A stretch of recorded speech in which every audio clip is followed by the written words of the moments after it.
Hello, everyone.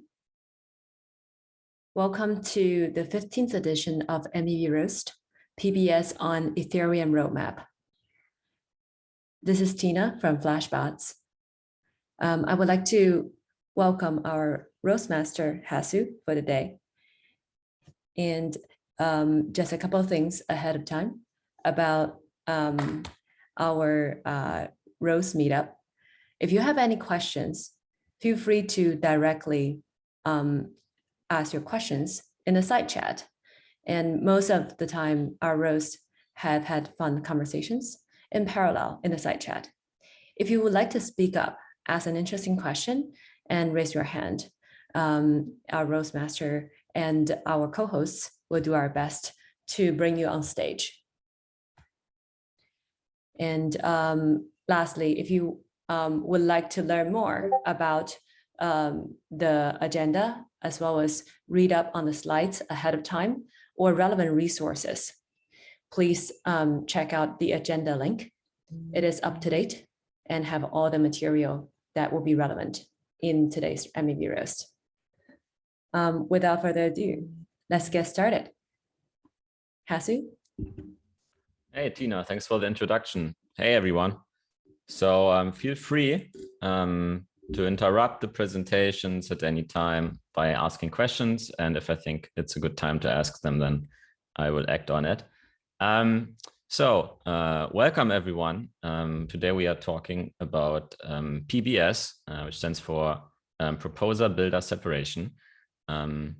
I will share my screen in order to give you guys some more context, because I think this is actually the first MEV roast since more than 6 months. A lot has changed in MEV land, and I will try to give you a little bit of context on what we are talking about. Let's see, how can I share just this? Does this work? Yeah, we can see your screen right now. Maybe you should like present. Yeah, I wanna present with. Oh, the button is here. No, where's the button? Where's the button to present? If you do the show, I don't know what language. There it is. I see. Got it. Thank you. There you go. Can you see this as well? No. Okay. What are we talking about today? So PBS is Proposer Builder Separation. And at least for me, the name was a bit confusing. So we need to get over this small hurdle in the beginning. So the P in PBS is the proposer. And that's basically the equivalent of a miner today or a validator in proof of stake. And the builder is someone who creates the content of the ordering of a block. So PBS is about separating these two functions. First, creating the block content and then proposing it to the network. And as I understand, the name proposer comes from basically Ethereum proof of stake terminology, where in the new consensus algorithm, we have this two-part process of validators proposing blocks to the network. And then we have these committees of other validators who give them weight via, who basically vote on them and give them weight in the fork trace rule. So I think, as far as I understand, that is where the name comes from. However, it's also a bit misleading in the sense that block production is already separated today, right? So this is not inherently a new thing. So we have basically the same thing today, just in a slightly different form. So most miners, like over 99% of miners, tend to be workers in a mining pool. And the mining pool operator tends to be the one who creates the block template. And then basically the other miners in the pool, they only lend their proof of works to this block. And the mining pool operators typically create the contents of the block with the help of a service like Flashbots. So I think Flashbots has around 70–80% of hash power today. So that means the mining pool operators run the Flashbots client in order to receive bundles from Flashbots, and then they use this client in order to create or construct the best block that they then publish to the network. So what's really new in PBS? I changed the order of the slides. Let me go here. So what's really new in PBS? So PBS is primarily, as far as I am concerned, is about scaling how the network works today. And we can only do that by sort of identifying and removing the parts where a lot of trust is required.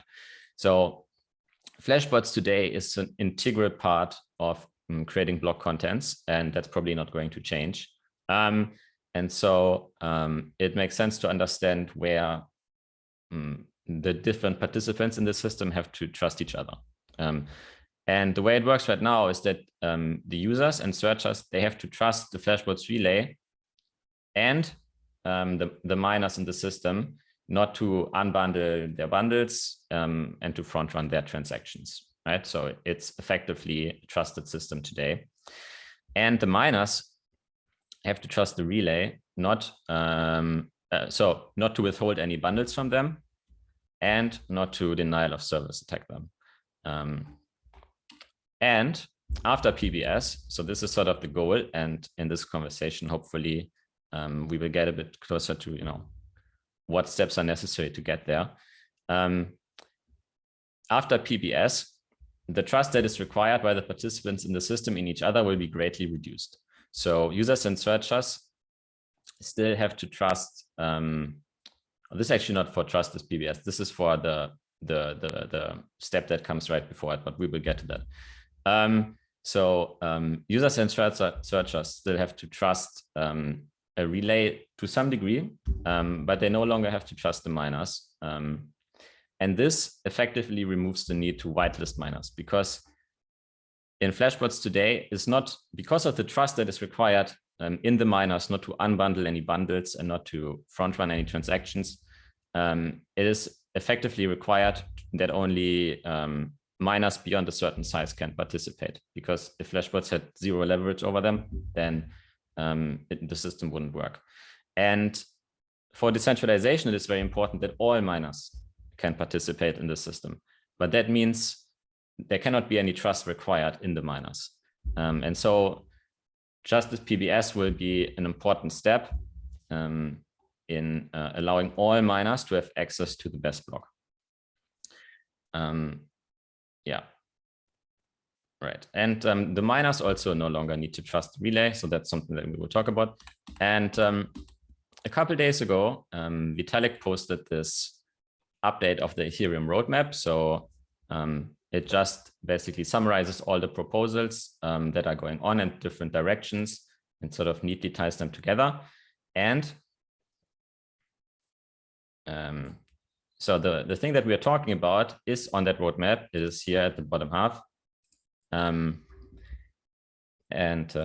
So we will talk about short-term MEV mitigation and how it's basically a step on the road to having a first base specification for having in protocol PBS. We will also learn about how having or moving to PBS will change the censorship resistance of Ethereum and what can be done to maintain it. And then we will talk about upgrades to PBS in the future, such as MEV smoothing. And all of the talks of our speakers today and the follow-up discussions, they map very nicely to this roadmap by Vitalik. So we will start, I think actually we'll start out with Vitalik's talk, where he sort of explains to us the reasons why PBS is so important and what is the motivation for designing it. And he will also share with us the basically the predominant proposal right now for how PBS can be done in protocol. However, the proposal is very important. And so Flashbots has come up with a way to give us many of the same benefits before we can have PBS in protocol. So this is the topic of Stefan's talk. So he will talk about a Flashbots proposal called MEV Boost that would basically create basically a similar function as PBS, but as a stepping stone to the in-protocol PBS. And finally, we will have a talk by Francesco of the Ethereum Foundation, and he will address how PBS affects the censorship resistance of Ethereum. And many implementations actually make the censorship resistance worse. So it is very important that we are very careful about that, and we design it in a way that the current censorship resistance can be at least maintained. Yeah, and having said that, without further ado, I would like to give the stage to Vitalik and the first talk of the day. Okay, great. Thank you for the introduction, Hasu. I am okay. There we go. Does everyone see the slide? Yes. Okay, perfect. So I will start off with a just general introduction to the problem, recapping why there is a problem, and in what way PBS tries to mitigate the problem, what about it tries to mitigate, and then go into this, some of the details of how the current design works and where some of the challenges and the research directions are. So the core of like the whole problem that I think this kind of subspace of like crypto land is about is this concept of a hard to discover MEV, right? So like some examples of hard to discover MEV include internal Uniswap arbitrage. So if, for example, the previous block had some Uniswap trades and the A to B price multiplied by the B to C price, and the A to C price ended up being misaligned with each other, then you might be able to do some internal arbitrage, basically do a triangle, swap A for B, B for C, C for A, and if the prices were misaligned, you would get more A out than you put in, and that would also, as a side effect, bring the three prices into equilibrium. Uniswap versus SushiSwap arbitrage, another example, so A to B on Uniswap and B to A on SushiSwap. Potentially, this could even be between multiple dexes, so A to B on Uniswap, B to C on SushiSwap, and then C to A on whatever other newfangled swap people have come up with. I'm not even keeping track of all of the EMMs these days. Uniswap versus off-chain exchange arbitrage. This is a fun one. This is I would argue a special case of something called cross-domain arbitrage, which is something that we're going to be hearing more and more about in the years to come. But what basically the idea would be that whatever the Uniswap trades were that happened in the last block, since then the prices of those assets have moved within those last 12 seconds on other exchanges. So, for example, on Binance. And so you can make the Uniswap trades or the Uniswap arbitrages that mirror the price movements that happened on Binance or happened on Poloniex or happened on, whatever other exchange you're arbitraging against. Liquidations. So liquidating MakerDAO CDPs is one example. Liquidating CDPs on RAI. Just like any of these lending positions. NFT purchases. So a lot of the time when people sell new NFTs, they release a limited quantity at a fixed price. And like I personally think this is a bad idea, and I've written about better ways of doing this. But while this is happening, if they end up mispricing or misselecting the quantity, then demand is higher than supply, and there's this big race to just snap up all the NFTs quickly.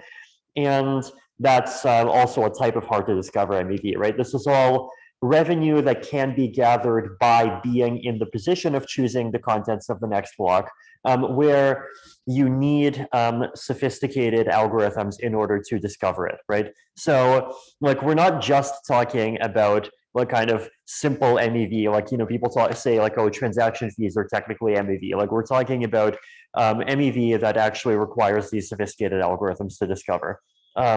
Sometimes, the MEV is really huge even within a single block. There is apparently this, as I understand, period of 2 minutes during which anyone could have sent a transaction that would have liquidated Justin Sun and cost him like over $100 million. But no one at that time managed to figure out how to do it, because at the time, this was 5 months ago, the fee market really sucked. Had it happened recently in EIP 1559 lands, actually, ironically enough, the greater efficiency of the chain probably would have meant that Justin Sun would have actually lost his money. But in general, like, snapping up these kinds of opportunities first can be a $100 million big deal. So why is hard to discover MEV a problem, right? So hard to discover MEV, discovering it requires specialized software, and that specialized software needs to be constantly updated, right? Like, you're running specialized software to discover these arbitrages, and then the exchanges and where this stuff starts happening ends up changing. Sometimes you do your MEV in ways where you end up being vulnerable and other people start parasitically like MEVing your MEV, and then you have to change your algorithms. Sometimes like you want might want to like, you know, change the location of your servers in order to get in order to like grab up more opportunities. You might want to like surveil the network to see where the transactions are coming from and get more opportunities. Only specialized actors can effectively optimize MEV revenue. There's just inherent economies of scale in figuring out these MEV opportunities, right? Like, if it costs $100,000 of just human effort to discover one of them, then that's only worth it if you also have, like, say, at least $20 million of capital needed to exploit it. Large staking pools by default are the actors that are most capable of getting these MEV teams. And so by default, this creates pressure for stakers to join large staking pools. So the solution to, or the kind of the mitigation to this kind of nasty pro-centralization equilibrium that we've come up with is proposer-builder separation, right? So the goal is to separate out the part of the whole task of being a staker that has strong centralization pressures, which is the selection of block contents, because selection of block contents gives you this ability to take advantage of these hard to discover MEV opportunities, from the rest of the task of staking, which is block validation and making sure that you're building on the correct head, right?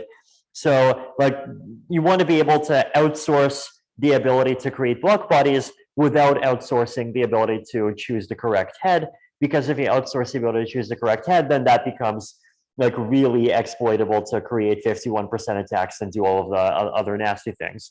And also the ability to create invalid blocks also gives you opportunities to do all these nasty things. So the idea here is basically that instead of block proposers, so stakers that have been selected to choose the block at that particular time, actually creating the block contents directly, block proposers sell the right to decide the contents of their block to the highest bidder. And this happens on chain or like through this transparent marketplace that happens as part of the peer-to-peer network. So at this stage, it's worth going through the current proposed PBS design. So this is something that can be improved over time, but this is the design as it exists today. So basically the idea is that you have two classes of actors. You have the block proposers, and the block proposers are chosen by the just standard, RANDAO select a random validator mechanism. And then you have the builders. The job of the builders at this stage is to submit what I call execution block headers. An execution block header basically says, hey, I have this header in mind, and here's a commitments to the body of the header, and here is the amounts that I'm willing to bid in order to get this header included. And the amount that they would bid is realistically like the revenue that they would get from this header minus like some small amount of profit. And the reason why the profit is small is because you have a very competitive market of all these different actors that are all trying to create these execution headers. And so if one of them makes a bid that's not very high, then there's going to be someone else that makes a bid that's higher. And so the amounts of profit that they make is going to get competed down to a very low number, right? So they all make these headers, and then it is the block proposer's job to choose the header that has the highest that has the highest bid. So the beacon block proposer chooses the header with the highest bid, and they get paid the highest bid unconditionally. So once the beacon block header chooses the execution header with the highest bid, the beacon proposer gets paid that amount unconditionally. So regardless of what happens after that point. And so what that means is that it is their incentive to just choose the execution header that pays the highest amount. So then there's the beacon block deadline. And then after that, you have the revealing game, right? So up until this point, the builders only published the headers. They did not publish the body. There are two reasons why this happens. One reason why this happens is just like simple efficiency, where like you don't want like 500 different copies of the body floating around the network, because that would just overwhelm everyone else's like P2P data bandwidth. And then the second and really important reason why you do not want to reveal the body is to prevent what we call MEV stealing.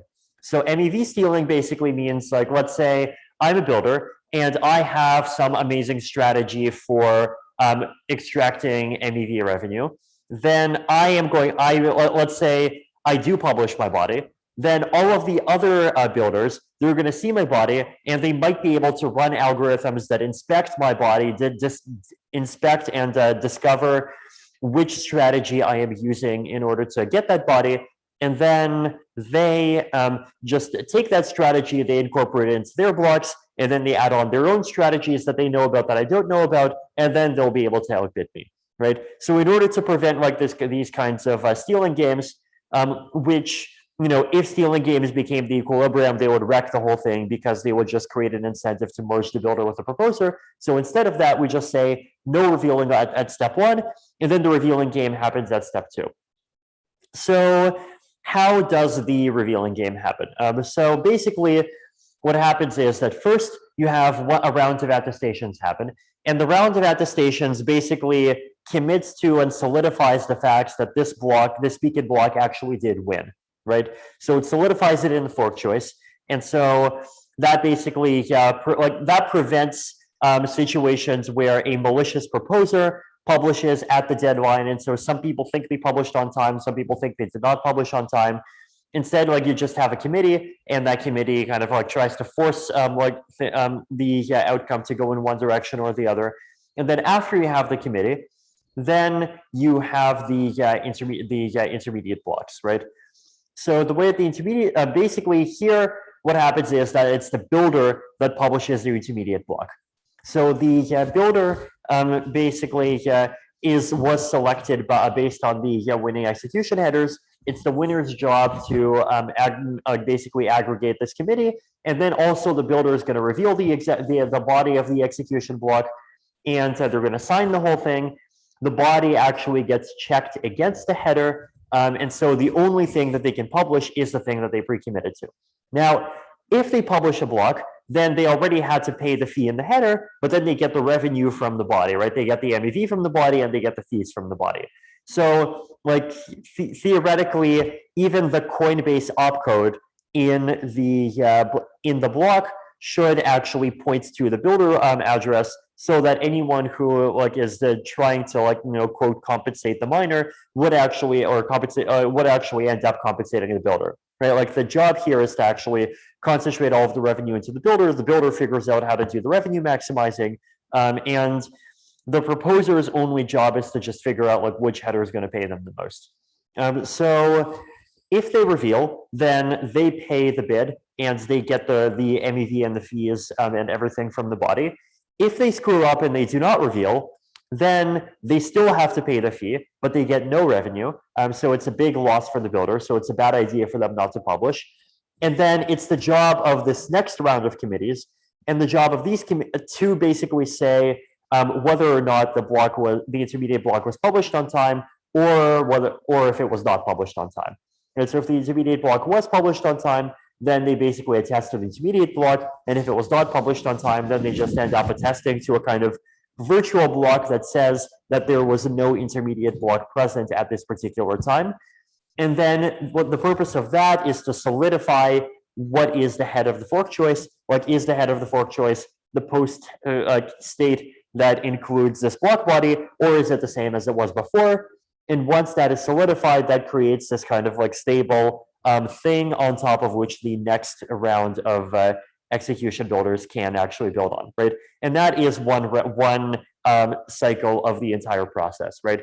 So step one, they bid on headers because they know what the post state is. Step two, proposer chooses the winning header. Step three, winning builder reveals the body. Step three, attesters solidify this header.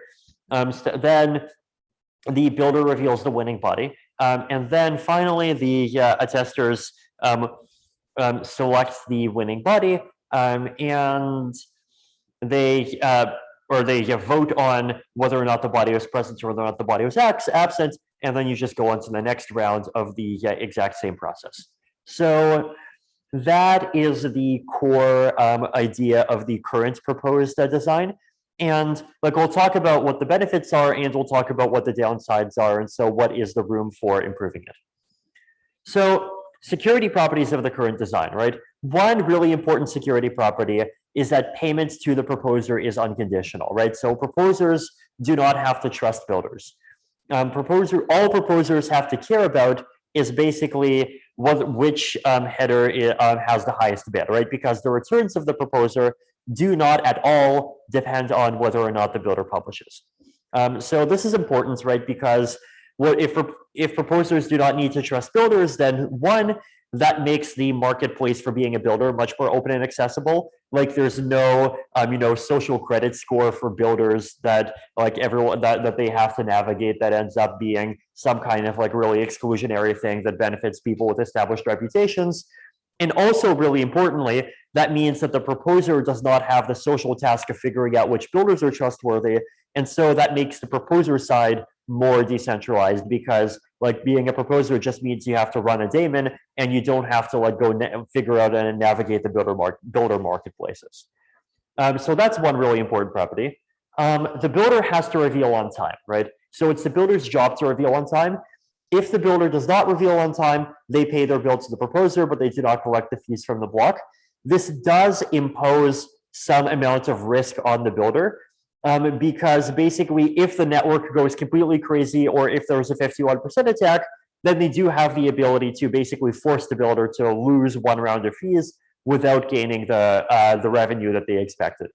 So the builder does take on the risk of basically something really crazy happening at that exact slot. And so in order to mitigate the extent to which this actually is a problem, like, this is why we want to try to make the whole design as stable as possible. And ideally, in the long run, as I've talked about in other places, I try to move toward things like single slot finality.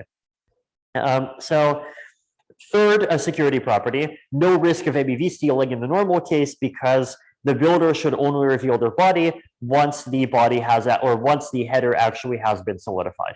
And then finally, censorship of a builder requires a 51% attack on the committee. Good. Now, a lot of these properties, they do depend on the stability of the fork choice, and there's this entire separate strain of research in Ethereum lands of trying to actually increase the safety of the fork choice rule. People like Aditya and Casper and Barnaby and other people, and Joachim Noy and others have been doing some really wonderful work there. But like, if you have that as a base, then the security properties of this sort of PBS kind of inherit naturally from the whatever the security properties that the fork choice rule of LMD Ghost and Casper give you. Another important thing is that because of the way this thing is structured, it's basically structured as just like a 2-slot overlay on the existing system. And so the reasoning behind the fork choice rule does not really need to change much, because like, basically the thing that the attesters need to do can be expressed in the language of them just voting on the fork choice the same way that they already vote on the fork choice today. This is also really important. So those are security properties of the current design.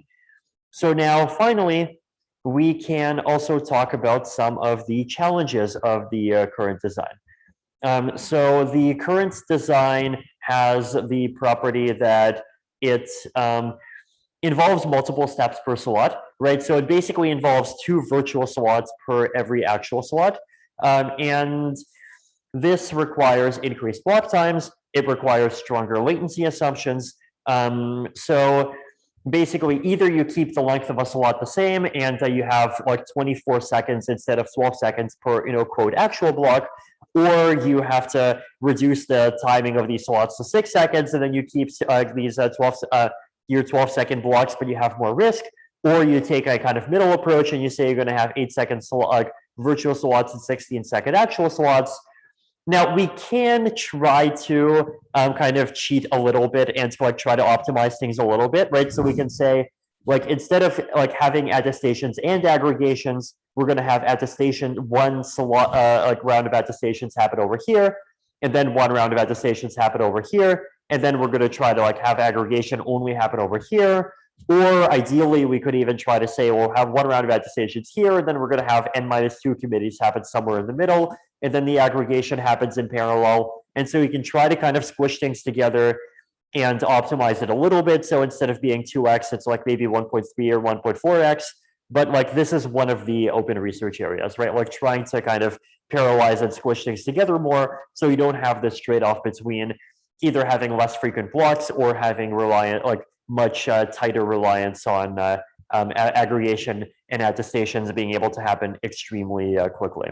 So that is one of the weaknesses. And then the other big challenge is basically, if one of the builders ends up winning consistently, then can they censor, right? So the core idea behind PBS is basically that you have this concept of being a builder and you have this concept of being a validator, and we're going to protect validators from becoming centralized by taking the one piece of validating that has this really high economies of scale and splitting it off into a separate role, right? And so the question is, well, okay, so you have this concept of you have this kind of centralization sponge, right? So if you think of economies of scale and centralization economic pressure as being this kind of water that seeps into everything and makes it wet, which we don't really want.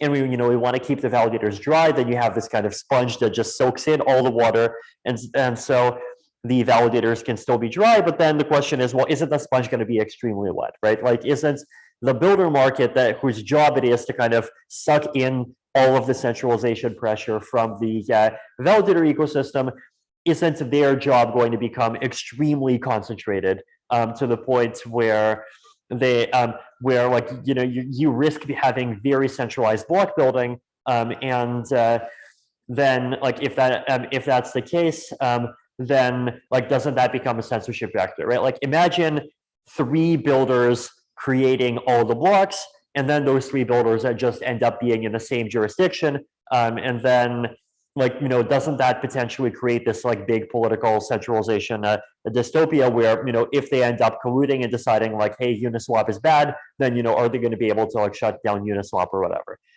There are solutions to this. So I wrote a post about this. It was called State of Research, I think, on PBS.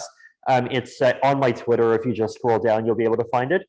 And so I talked about how the economics of PBS do naturally provide some pressure against censorship, basically because if you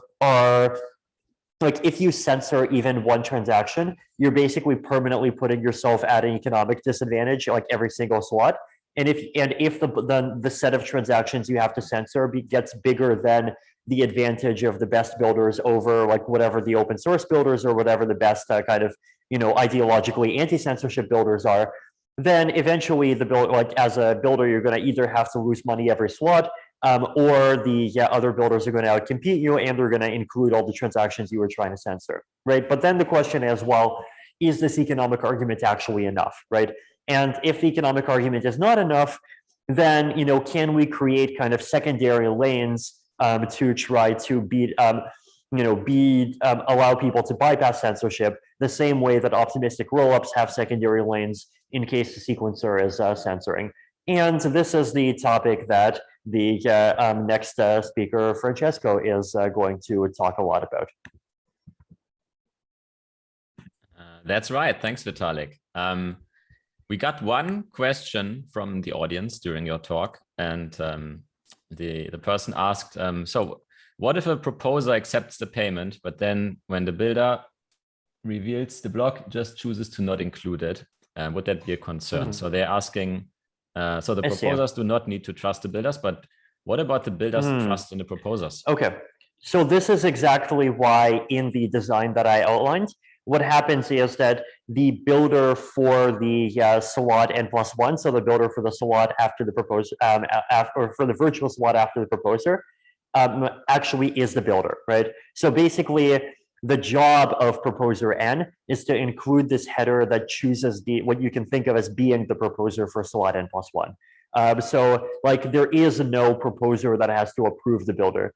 Now, what does happen is that there is this committee of attesters, right? And it's the job of the committee of attesters to basically decide whether or not the builder revealed on time. And if the builder did not reveal on time, it's the attesters' job to like make votes that say that vote for this virtual block that says that the attesters did that the builder did not show up, and so the next proposer builds on top of the same state.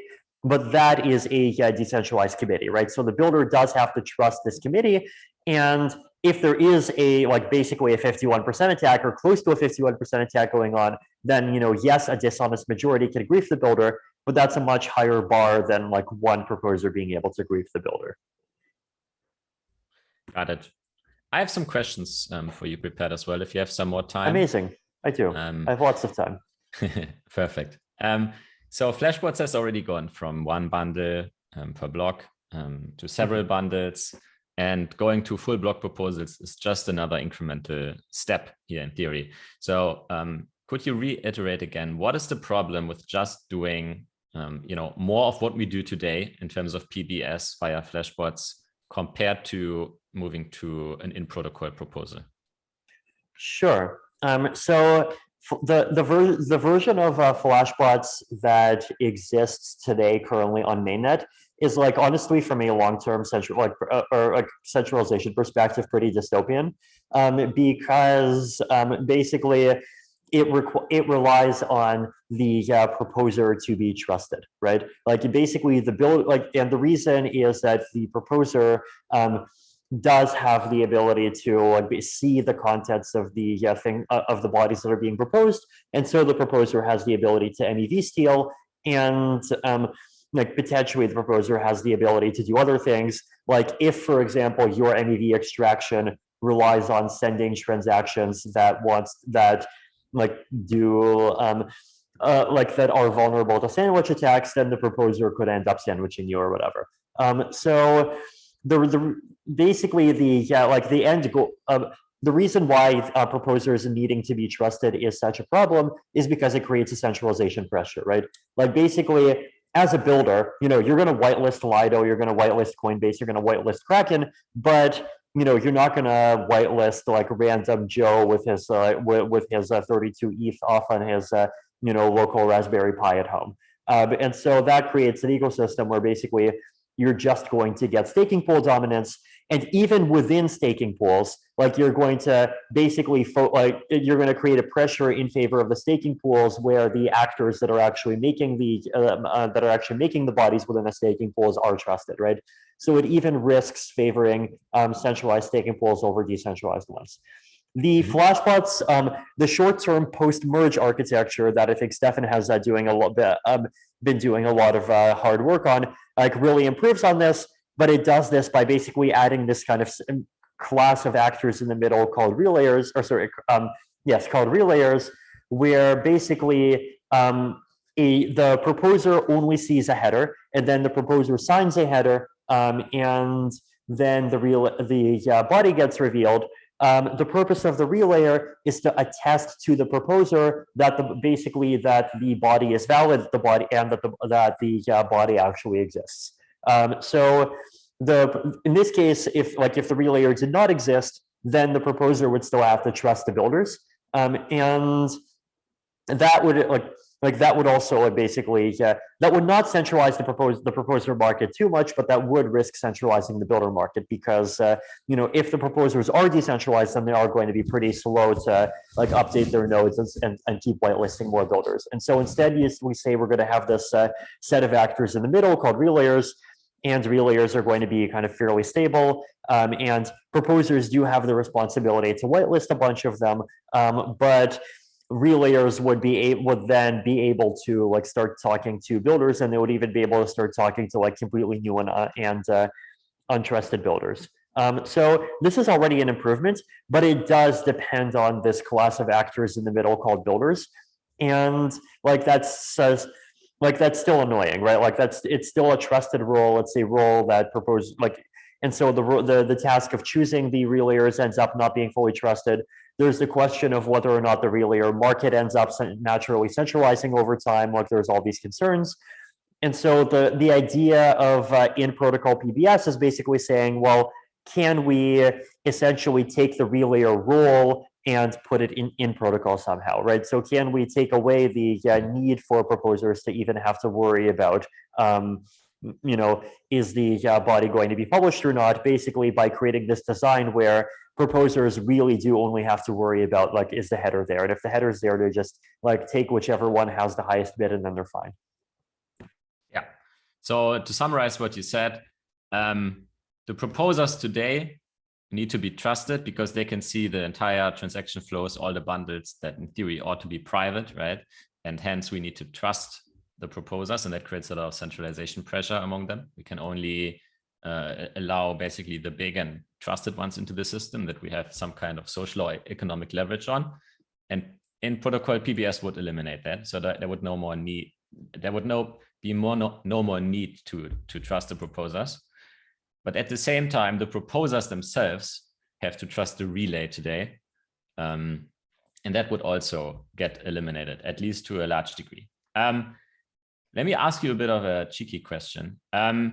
Is there even any point in protecting the solo stakers, or is it not already like a lost cause? And I'm thinking primarily about two things. So as a solo staker, you have discrete payouts compared to smoothed out ones like you have in a mining pool. So already it's like extremely disadvantageous for you to be a solo staker. And this gets even worse with the rise of liquid staking systems like Lido that unlock a lot of capital efficiency for people who join the system. So aren't we fighting a losing battle here anyway? I would say not necessarily, for two reasons. I mean, one is that I think the staking, like the staking protocol itself, can change in ways that are more friendly, both to solo stakers and to smaller pools. So, like for example, single slot confirmation could enable something close to instant withdrawals. Once withdrawals exist at all, then it's like a lot of the advantage is going to disappear. And then the other thing is that even if solo staking disappears and everyone is in pools, there's still this question of like more centralized pools versus less centralized pools, right? And the challenge there is basically like PBS, like the current setup does risk favoring more centralized pools there even more, because like you have to trust whoever is running the pool not to also be engaged in this in this MEV stealing stuff, right? So like it's like, you know, even if everyone is like we switch to over like in Ethereum where pretty much everyone is stake pooling, like there's still the question of what kind of pool is it, and there's like better case scenarios where we have more distributed pools, and then we have like distributed validators. So like the thing that was formerly called SSV, but then got renamed to but I guess is getting renamed to DV because SSV.network is taking over the SSV. And then the other option is like, one piece of software run by Coinbase like controls 16% of the network, and one piece of software run by Kraken controls another 14% of the network, and so forth. And this them like requiring proposers in PBS markets to be trusted like does create like yet another pressure toward that world, and away from the world where it's possible to experiment with more and different kinds of staking pool approaches. I would also point out Justin Drake's message in the chat. So he says, my rebuttal, in protocol MEV smoothing is definitely doable. And I think we will hear about that from Francesco as well, at least a little bit. And B, it can be more profitable to solo stake because you don't have to pay pool fees. Yeah, definitely. So Vitalik, would you say we can sort of summarize your last point as a lot of the stuff, a lot of these sort of amendments to staking that make staking like more comfortable, better capital efficient, more smooth payout curve and so on, that we sort of tacked onto staking externally, that those can eventually become part of the protocol? I think so. Yeah, I think yeah, the protocol definitely can improve to be more. I think in general, like the proof of stake research community, it definitely cares about like making the improving the protocol over time to like remove the centralization pressures, like whether that means enabling more like outright solo stakers, or whether that means enabling like pools based on distributed validators as an alternative to pools where everything is controlled by one node. Like that's going to end up being up to the market, but like there is a gradation, and things can always get like marginally better and things can always get marginally worse. And like I think in protocol, PBS is one of the ways to make things marginally better. So the reason why we want to make sure that all miners have access to the best block is that we don't get this centralization pressure in the network, right? Yes. But doesn't it turn out that you can't remove the centralization? You can only really shift it to different parts of the stack. Totally. And I think that's so that's like the point, right? That the builder market becomes more very centralized, but the power of a very centralized builder market to censor is less than the power of a like staker market to censor, because like in a staker market you only need 51% to censor, whereas in a concentrated builder market, like you basically like it's a one of n trust model. Like you just have to wait until you find a builder willing to include your transaction before it gets in, and then like we have the ability to do all of these kind of secondary inclusion things and all of this stuff that Francesco will talk about. It's like yeah. Okay, I think that's a very important point, so I wanted to tease it out again. I have a sort of a governance question for you, and this is a bit of a tricky one. So do you think Ethereum governance should have a say in what software the miners run, even though it does not affect the consensus level? So with regards to, let's say, MEV boost. So can you just repeat the question again? Yeah, do you think that Ethereum governance should have any say in what software the miners run, such as MEV boost, even though it does not require any consensus changes? I think ultimately, like if it's a permissionless system and Ethereum governance has no way of stopping people from running custom clients, right? Like, what can we do? Can I ask for your opinion on the EGL thing? Have you seen this token? Yeah. Maybe to summarize for audience. I mean, basically, like you have a coin, and that coin votes on basically like bribing people to vote on gas limits in one direction or another. I mean, in general, like I'm definitely a big skeptic of coin voting, and I've been in, I've talked about why on lots of occasions, and don't really want to elaborate on it now. Yeah, I mean, it wasn't really a question about coin voting, more so that somebody changes the governance process from the outside. Yeah, so I think like what happens there, right, is that I think Ethereum uses this concept of miner voting as a way of choosing the gas limit, but like this was not that choice was not made because like we believe that it's a long-term good idea to have like voting over the gas limit. That choice was made because we had no idea how to set the gas limit, and it was the sort of thing where like we knew that we would want to upgrade the mechanism for choosing the gas limit over time, and like especially in the short term, adaptability ended up like basically well, what actually happened is that we originally wanted to do something similar to like Bitcoin style adjustable block size caps. And the auditors came back and said like, hey guys, if you do this, then like 1/3 of the miners or whoever can exploit it and just force the value to whatever they want. And so if you're interested in doing this, then why not like just make it a voting scheme? Because voting scheme, like whatever you do can be exploited by 50% of miners wanting to push it in some direction. But then if it's a voting scheme, then like you can you gain the flexibility of being able to adjust it without a hard fork. And so like that's how we decided on the voting, and then the voting stuck.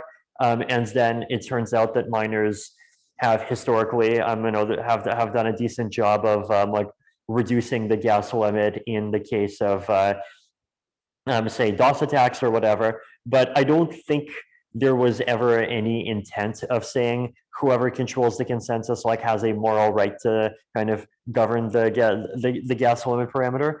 And so like, if people start voting wrong, then the like Ethereum governance is like, I think, totally willing to remove the voting feature and just fix the limit to some particular amount.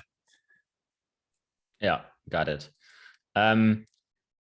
One last question. How do you think about the connection of, or the relationship between PBS and Flashbots and client diversity? Because it seems right now that all the miners who want to use Flashbots basically get locked into Go Ethereum. So that may not be really compatible with the design goals of, Yeah, so I know I personally have definitely been pushing the team implementing this stuff to like basically implement it as a client, or sorry, as a plugin instead of implementing it as a client.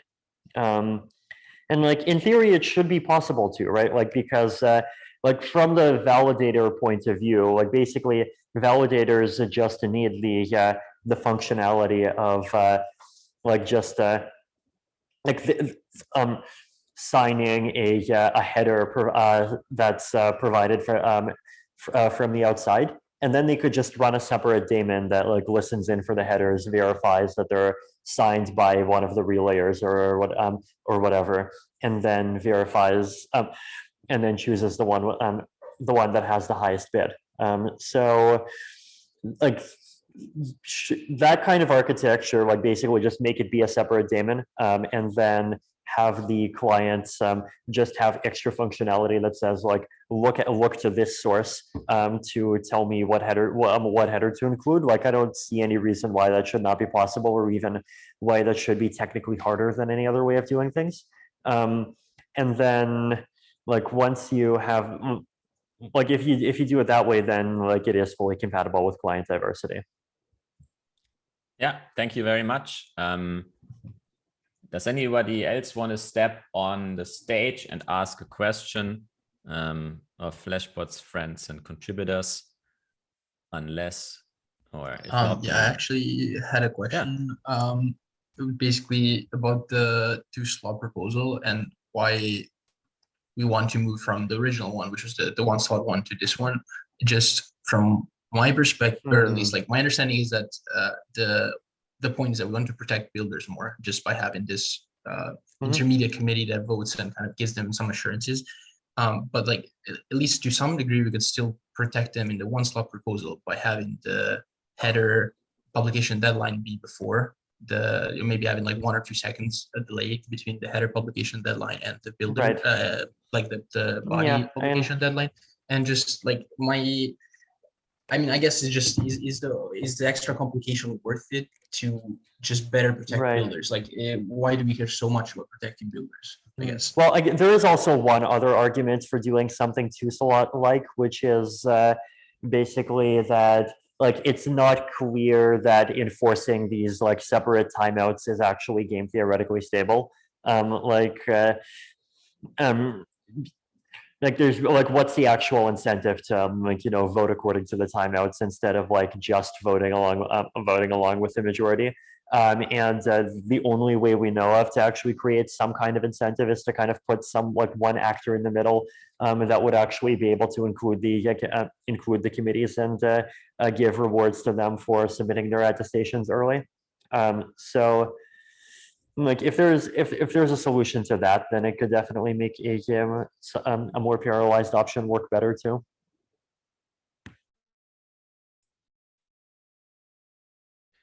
Okay. If there are no further questions, then Francesco, do you want to stay on stage?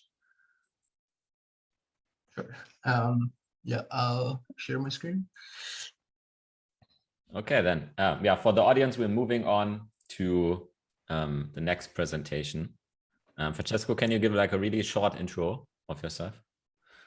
Yeah, I'm well, still a math student that started getting interested in Ethereum maybe, I don't know, 8 months ago or something, like not that long ago. And yeah, I did a sort of internship at the Ethereum Foundation focusing on MEV, and then now I'm still working there. And I'm particularly been interested in, at some point I was doing some research on MEV smoothing. And now the last maybe 3 weeks or something, I've been thinking a lot about PBS censorship resistance, because it kind of seems to be like the biggest pain point for, I mean, we definitely want to move to PBS, but we want to make sure that we preserve this this property that we have. And yeah, so this, what I'm going to show is kind of the result of not a lot of I mean, it's really just a few weeks of thoughts, and a lot of it is from Vitalik, not from me. But yeah, so the point of this talk is really to kind of inspire people maybe to think about this stuff. I think like I wanted to focus on design goals and what we need from a censorship resistant scheme for PBS, because there's really a lot of kind of I think a big design space for people to make add small clever ideas that they can make a big difference to improve. So yeah, basically the first question is like, why do things get worse in PBS? Like, why are we so worried about censorship resistance? And the reason is mainly that it's really evident if we just look at how much does it cost to censor one transaction for some amount of time, let's say n blocks. And so in the status quo, even if we take not just let's say a completely naive validator that's running Geth, but even someone that's running MEV Geth, the cost is pretty high, because basically if you want to censor for n blocks post 1559, you need to just completely fill all of the blocks, and so you have to essentially make up transactions which you have to pay the base fee for, priority fees, and a rising base fee. And so it's really hard to do, like for even just a few blocks, are really expensive. Whereas in PBS, kind of in the worst case scenario, when there's maybe one dominant extractor, like one really good MEV extractor that just wins all the blocks consistently, then it's really not nearly as expensive. It's just essentially the priority fee of the transaction times n. So just for each block, you kind of have to give up this the priority fee of this transaction. It's not immediately clear that that's what the cost is. It's because you're not really giving it up. It's a bit more complicated than that, and yeah, I'll show it next, like what it is. This is from Vitalik. Just don't want to take credit for other people's graphics, but yeah. So basically, let's imagine that we have this dominant builder, which is able to basically extract m plus a of MEV, and let's say like every block it's the same, and then the next best builder, which is not interested in censoring, can extract m. So this a is essentially kind of the advantage that the dominant extractor has on the next best competitor, and this advantage is what we could think of as the profit. Like if the dominant extractor makes a really good bid, they would bid just a little bit more than m, and they can profit this much. Yeah, sorry, I should say like m is without the victim transaction, whereas m plus p is if we consider the victim transaction to be available to still be around, and that everyone can include in their blocks. And so this p is how much the victim transaction, basically the priority fee component of the victim transaction. And so if the dominant extractor censors, they leave this transaction around for other people to use, and which means that everyone else can bid p more than they otherwise could. And so if you then want to still outbid them by just a little bit, you have to bid more than m plus p. So your profits essentially diminish by this amount, like D. And so that's why it's like you don't just pay the opportunity cost once of not including P, but at every slot, everyone else can make a higher bid by P, and you kind of have to compensate for that in your bids. But yeah, and this is a lot less than the status quo essentially. Except it's not really a lot more than the status quo if your model of censorship includes the possibility of bribes. Because if you include the possibility of bribes, then actually we get essentially the same in PBS as we have now. So the point is, if there's a transaction which pays a priority fee P, or like the total priority fee component is P, then you can just go to a proposer, and if they're a profit maximizing proposer, you can maybe just ask them to not include it and give them P+1, and they will include it if they're really profit maximizing. So if you're basically just treating proposers this way, then things don't really change that much. Like that's about what a censorship cost. And if that's not the case, like if you don't allow for the possibility of censorship, bribes, kind of explicit bribes, then even with PBS, proposers are still kind of have free will. They can participate in PBS if they want to. They don't have to take blocks from builders. They can always make their own, at least for now. Yeah, they can just detect censorship and stop it. So one might think, okay, then is it really so bad? Like, does PBS introduce like, does PBS make censorship actually really that much worse? And I think like it really does. Like, it's not just we're not imagining the problem. It's really there. And I think one like way to see it is just that censorship resistance behavior is really not the default in PBS. So the default is that everyone just gets the best block that they can from builder, or like chooses the best header more precisely. And if censorship resistance is needed, it's something that comes like reactively. It's like someone has to detect censorship and then really have some kind of internal threshold of that or like some kind of alarm that goes off and tells them, okay, you should be altruistic, there's censorship going on, you should be the one to step up and stop censorship by making your own block and giving up profits, because that would mean not taking the best block that you're given essentially.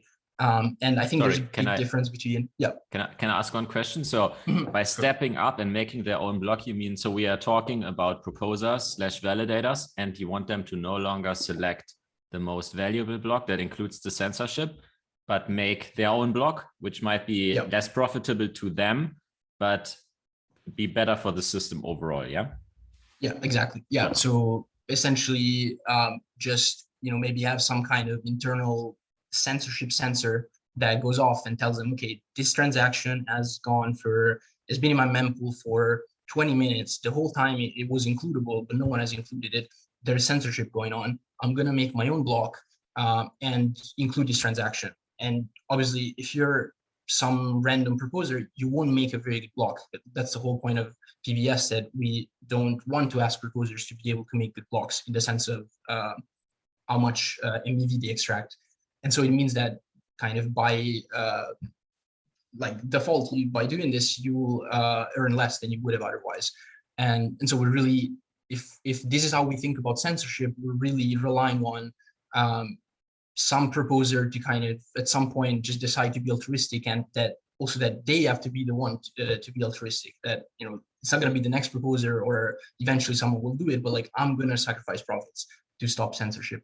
And yeah, I think it's very different to have a censorship resistant model where the censor needs to bribe all proposers to censor, versus just, the default is that you can censor and then someone has to decide to do something to stop you essentially. But even if you don't agree with this, that's not the only problem here. It's also that even this reactive mechanism, this ability that proposers have to basically forego the PBS mechanism for one block or however long it's needed, and just basically provide the censorship resistance that the network needs. This is probably not something that's here to stay. And probably the main reason, the second one, it's debatable, but I think the main one is definitely, it's part of the Ethereum roadmap, and we really want proposers to be stateless, to be able to not need to be able to make their own blocks like at all. It's not just a matter of more or less sophisticated. It's really, we don't want them to be to need to have the state and to be able to make blocks, and so that this is kind of incompatible with this reactive mechanism, because once a proposer detects censorship, we don't want them to go to someone else to get a block. Like, you detect censorship and then you have to go ask some other sophisticated entity to give you a block because you cannot do it by yourself. That defeats the point. Like, you would have to go to some other trusted entity and let them provide censorship resistance. And that obviously it's not what we want. And another reason is that, and yeah, this might be debatable, maybe this is not what's going to happen, but it might be that proposers' discretionality is really minimized even further, to the point where not only they're normally getting blocks from builders, but they really cannot choose to do otherwise. Like their choice is really limited to a few good headers that builders have made, based on how much these headers are paying. And for example, this would be the case in MEV smoothing. Like, it's basically how the mechanism works, and it's required for it. So if we did want to go down the MEV smoothing route, then we would need to basically not have proposers able to even start this reaction to censorship, even if they detected it. And yeah, so far nothing good has come out. Can we can we still improve on the base PBS censorship resistance, which is not much, and at least go back to what we have today? So where, if we're not assuming bribing, we still have this like really high cost of censorship, where essentially you need to fill all the blocks to censor something. And yeah, I mean, it seemed very easy. You have all these proposers, you're assuming here, again, we are assuming that they're not bribable, or a lot of proposers are not bribable. So why don't we just let them add transactions? They can, have a little power to add some transactions. And then these transactions are what kind of keeps the model from today, that gives the censorship resistance. And so, for example, a naive solution would be the proposer just includes a bunch of transactions in the header before signing it. So maybe the builder creates a header, but then the proposer, before signing it, can modify it and add some transaction, and have, maybe they have a little gas allowance, like not too much. And then the next block has to execute them. And so this basically amounts to the proposer having their own little dedicated block space that doesn't participate in PBS. So basically that they're not selling out to builders. This seems promising, except, well, there's one really obvious problem, that we're basically reintroducing the problem we had before. Like, now we're giving the proposers this power to control this little part of the block again, even if they're participating in PBS. And what should a proposer that wants to maximize profit do? They should either specialize so that they can use this power well, or they should go sell it to a dedicated market. So basically another round of PBS. And so obviously we don't want that. And then another problem that's a bit more subtle, but turns out it's pretty annoying and hard to deal with in this kind of schemes, is that we have to worry about what happens if these other transactions which are included are not valid anymore. Like, maybe the proposer was acting honestly, they put valid transactions, but then after executing the builder's payload, they're not valid anymore because maybe the balance of the sender is not enough, or something like that. And the question is, should someone pay for them, or what happens? Like, do they just kind of they're in the block, but they don't get executed and they don't pay anything? And the problem is that if someone should pay for them, then it has to be the proposer, because this transaction might literally not have a balance to pay with. And if no one has to pay for them, and of course, if the proposer has to pay for them, then, well, this is obviously not going to work. Like, you can't ask proposers to this is asking them to be even more altruistic than before. Yeah, if no one pays for them, then they get free data availability. They just can be essentially abused to introduce data for free into blocks, which, for example, a rollup could do something with. And so, yeah, we don't want to have these like free resources lying around. And yeah, so this kind of leads to some of the main design goals that we want to have if we're trying to design a censorship resistant scheme for PBS.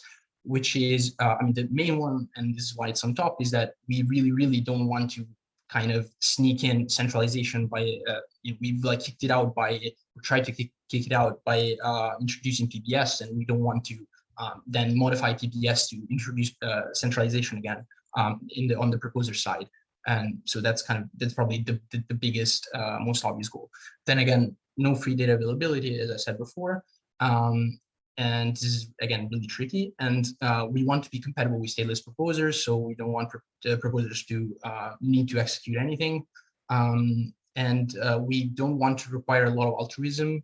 If we do need to require some altruism, it shouldn't be expensive. It shouldn't be something that consistently makes you miss profits, essentially. And we want to require not a lot of extra bandwidth. So, for example, even in the scheme before, we might have extra things which end up in the block. They're redundant and they get gossiped twice. Like essentially, the block becomes bigger, but with no extra information. There's just maybe the same transaction twice, and we don't want such things. And yeah, there's some other kind of maybe. Well, yeah, I didn't put in there. They're not essential, but also because they kind of don't fit the current scheme that I'm going to present. Is that it would be nice if it was compatible with MEV smoothing, just for long term. If we wanted to do MEV smoothing, it would be nice to have a scheme that works with that. And with SSLE, which is a secret single leader election. So we'd like something that doesn't kind of break what we're trying to do with secret single leader election, which is that the proposer isn't known to anyone until they actually do the kind of main proposing act. So in this case, to publish a header. And yeah, we don't want more latency, and there's probably a bunch of other things actually. Yeah, like we maybe didn't think about. Maybe in the scheme that I'm going to talk about, they aren't. There's some problems that come from this, and so if you think of anything, yeah, just tell some of us. Yeah, ivory PBS is basically the scheme that comes from refining this naive solution by trying to kind of kick out all these problems and kind of sticking to the design goals. And the idea is really simple. Like the point is that we want to go back to censorship being really expensive, and precisely that to censor, you need to fill up blocks. Like if I want to censor transaction, the block in which it should have been included needs to be full. And I need to pay to actually fill it, because that cannot, with 1559, that cannot happen indefinitely. And yeah, basically it looks a lot like just normal PBS, except first the proposer broadcasts a list of transactions, so kind of like before. And yeah, we have this requirement that only one sender is in the list at once. Sorry, that each sender is in the list at most once. And then the proposer also broadcasts basically a summary of the list, which is essentially just a bunch of pairs that are like the sender and the guess limit of each transaction. And this is signed, and then the builder just takes this list summary, so not the actual list, just this like smaller summary, and puts it into the body, and then needs to kind of respect this list that's been put in by having some validity conditions related to how they can construct the block. And then everything else just PBS, like the builder. So from basically 3 to 5 is just regular PBS. Like the builder has made this block, they send the headers, the proposer accept the best one, and then it's published. And then there should be a 6, which is testers have to kind of check these validity conditions when attesting to something. Yeah, this kind of secret ingredient to make it work is this validity condition, which is essentially that for each of these pairs, so remember, like each pair corresponds to a transaction in this, CR stands for censorship resistance. So it's just the list of things that we want, that the proposer is trying to give censorship resistance to, I guess you could put it. So for each of these pairs, we have 1 of 2 conditions needing to hold. So either there is no space in the block for this transaction, so the gas used of the block that the builder made plus the gas limit of the transaction doesn't fit into the block. So the builder really filled it up to the brink, and then this transaction is too big to fit, and that's fine. Like basically, we don't consider this censorship. The builder filled the block, so either they paid to fill the block, or there were enough transactions to include, and so we don't think of this as censorship. And otherwise, the sender needs to already appear somewhere in the block. And basically the reason for that, I mean, for the first part, I already said it, but for the second condition is that this has to do with this validity problem that we were talking about before. So the fact that something might not be valid, even though it was valid at the beginning of the block. But this can only happen if there is already a transaction by the same sender in the block. So basically, if you send a transaction and it's valid at the beginning of a block, then at the end of the block, it can only be invalid if your same address did something. Like there's another transaction from the same address which spent some gas, or maybe the transaction is the same nonce or something like that. And so basically, as long as at least one transaction from the same sender is in the block, then we don't have to worry about this. Or like, if there is no transaction from the same sender, then it is not possible that it is not invalid. So it will be able to be included, essentially. If there is a transaction from the same sender in the block, then essentially we don't care. Like if if you want censorship resistance for a transaction, then just send them one at a time. That's kind of the point. So no one really loses anything by making this simplification, essentially.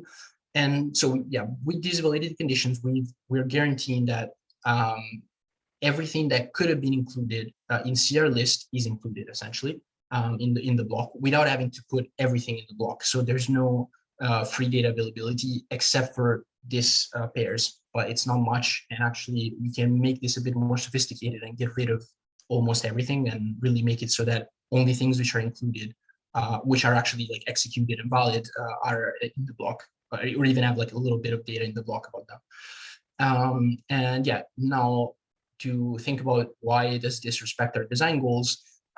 First of all, again, centralization is the key issue. So when no one is censoring, the proposer literally has no power, because basically, if there's no censorship, then builders wouldn't make a block which has space for transactions that the proposer included in CR list. Like either the transactions are already included, or basically if the transactions are valid that a proposer chose, then they will definitely be included by the builder, because there's no point in not including them unless you specifically want to censor them, or the block is full, but that's also okay. And yeah, so basically the proposer is not able to constrain builders to do anything else than their normal behavior, unless there's censorship going on. Then about data availability, as I said, like only this sender guest limit is actually in the block, and so it's pretty minimal, and we can do fancier things to get rid of it. Yeah, bandwidth also doesn't, the block doesn't require a lot of extra bandwidth. So basically the main thing is just the gossiping of CR lists. So some transaction will be gossiped twice, like in the form of CR list. And yeah, we don't require a lot of altruism, or like it's not very expensive. Like everyone should be making this list consistently, but unless there's censorship, then it should never cost anything, and neither effort nor miss profits. And there's no problem with stateless proposers, because proposers are not executing anything. And then there was these other two things, which were smoothing, the compatibility with MEV smoothing, and secret single leader election compatibility. And yeah, unfortunately, this is not good in this scheme. Like we don't actually, we're not really compatible with these things in this basic version. We can do better for and yeah, I'll go back maybe to like show why, but for secret single leader election compatibility, the problem is that the proposer is broadcasting the list before, one of these two things or both, before they have to publish the winning header. And so they have to do two actions. And in this time, someone could figure out who the proposer is and potentially DOS them. And basically, they have to reveal themselves before they should. So there's this problem. And this, maybe we can get around it by having things happen over more than one block, but it's still to be kind of thought about more thoroughly. And the MEV smoothing compatibility, it's a bit more complicated. It's basically, the problem is that the proposer, so one thing I didn't say is that one reason why this worked, like that I didn't mention, is that the proposer could broadcast some complete nonsense, like they could broadcast a list of things which are not available, which are not even transactions. I don't know, they could not broadcast anything. But the point is that builders will not accept this. Like if I'm a builder, I see something that doesn't make any sense, I just won't make a block. So for the proposer to broadcast nonsense, all it does is just kick out builders, like just prevent builders from making a block.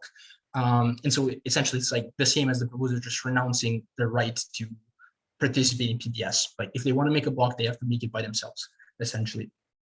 The problem with that is that, as I said before, we don't want proposers to have this discretionality in MEV smoothing. Like it really relies on the fact that everyone can observe builders' bids, and then testers can vote on it, and they can kind of enforce that the best one is chosen.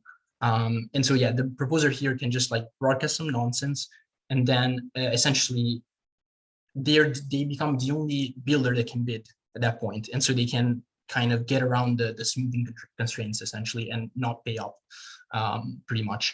And this is actually a bit trickier to deal with, and yeah, I at the moment not really sure how it can be done, but hopefully it can. And yeah, but then another question is, can we do even better than now? So not just if you remember this scheme, and if you think about it, it should make sense that this scheme essentially tries to give back to like restore the censorship resistance guarantees that we have now today, if we're not assuming bribing is going on.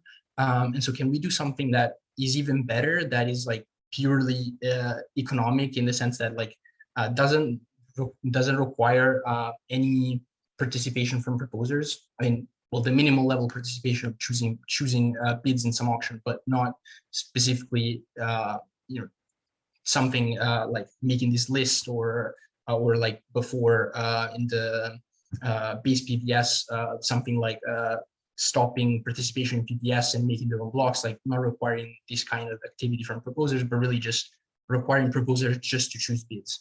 Yeah, and also just essentially something that doesn't that is like bribe resistant. And maybe we can. I mean, this is something that really needs to be worked on. But another idea that was in this post from Vitalik, and it was basically this idea that the reason that we get this really high cost of to exclude a transaction today can also be thought of as you need to beat the transaction in a lot of auctions. There's like essentially a block, sorry for the horrible picture, but there's a block like partition a lot of slots, and you need to beat the transaction in an auction that happens in every slot. So if I want to exclude a transaction, I have to exclude it from this slot, this slot, this slot, and so on for all the slots in the block. And I mean, this basically is the idea, just that if someone is naively choosing transactions, like, you know, the normal geth, kind of making a block, then you just have to have a fee that's higher than that of the censor transaction in every slot, let's say. And it would be nice if we can kind of restore this many auctions property, but with proper auctions. So not auctions, I mean, first of all, these are not really auctions, but like anyway, the general way that a block is constructed today is that there's no privacy in the auction, and so bribes are possible, and also just there's all these problems that come with not having privacy for these bids. And I mean, why we're moving to PBS and all that. So I'm not gonna go back to that, but yeah, it would be great essentially if we can have the same property, but with these proper auctions with privacy. And so essentially have a block be constructed by a lot of PBS style auctions, so with privacy, but in parallel. And then the executable part of a block would be the result of combining all of these winning bids. And so the point of that is that essentially censoring, again, would require that every auction needs to be, that every auction where there is a bid which contains the transaction that is that you want to censor, you need to win. And so you need to outbid in every slot. And yeah, another reason that we might want to move to something like this rather than something like hybrid PBS is that it might be a lot easier to adapt this to a world where we have account abstraction essentially. And I don't want to go too much in detail of this also because I'm not sure how much time I have, but the rough idea of what's the problem with the account abstraction and PBS, or like just in general censorship resistance in an account abstracted world, is that basically the things whose censorship resistance we care about are some objects which are less than transactions. So what we today think of as transactions might be bundles which have a bunch of these user objects, like essentially things which might not be, whose payment might not be clear. Like they might be things that pay in ERC20 tokens, or they pay in some obscure way that only the user and the bundler, or the person that includes this this object, know. And so we don't really have a kind of a clean way to treat these objects, just like we do transactions today. But we want these things to have censorship resistance. Like we don't want the bundles to have censorship resistance. So we kind of want a more granular censorship resistance than the objects that we're actually able to, let's say, know about at a consensus level. Or at least like we know a lot less about them than today. Like we don't even know how they pay, for example. And so there's essentially this problem, and this many auctions approach might be a lot more flexible and kind of be able to be completely agnostic to such issues. Yeah, but I mean, how does it exactly work? Like, how do you combine things? What about, you know, all these design goals, blah, blah, blah. And yeah, I don't know right now. Maybe Vitalik does, I don't know, but maybe some of you who are listening will think about this, and will, you know, eventually have like a really good way to have this even better. I mean, we'll have a really good scheme for combining things and not kind of introducing all the problems that I talked about. So yeah, just if you're interested in this stuff, start from the design goals and think about how can you how can you apply these to this potentially better censorship resistance model with parallel auctions. I think that would be, I mean, really like small ideas can make a big difference, because there's basically almost no previous work on this. So yeah, and that's it. Yeah, thank you very much for the presentation. So does anyone from the audience have a question? I think I saw at least one. I think I saw one from Kushal. So he says, question for Francesco. If I understand you correctly, in the hybrid PBS, wouldn't validators again have to specialize for proposing the censorship resistant list? I think that's not the hybrid PBS. I think that's the other solution, right? Where you add a list with yeah, so in the like the naive hybrid PBS, I guess this would be the case. Like and that's the problem. This would be this problem here, which is like, if I have this power, then probably I should use it, you know, maximally profitably. And so there's a pressure to specialize or to sell your power to, just like today. And so we haven't solved anything. But in hybrid PBS, the thing is that basically so there's this line, which is essentially that something needs to be in a transaction needs to be in the block only if there is enough space for it. So what you should think about is essentially the builder makes the block that they like. So, you know, the builder sees all whatever mempool transactions, they make a block, they maximize it, maybe everything good. But then somehow there's this transaction which still fits in the block.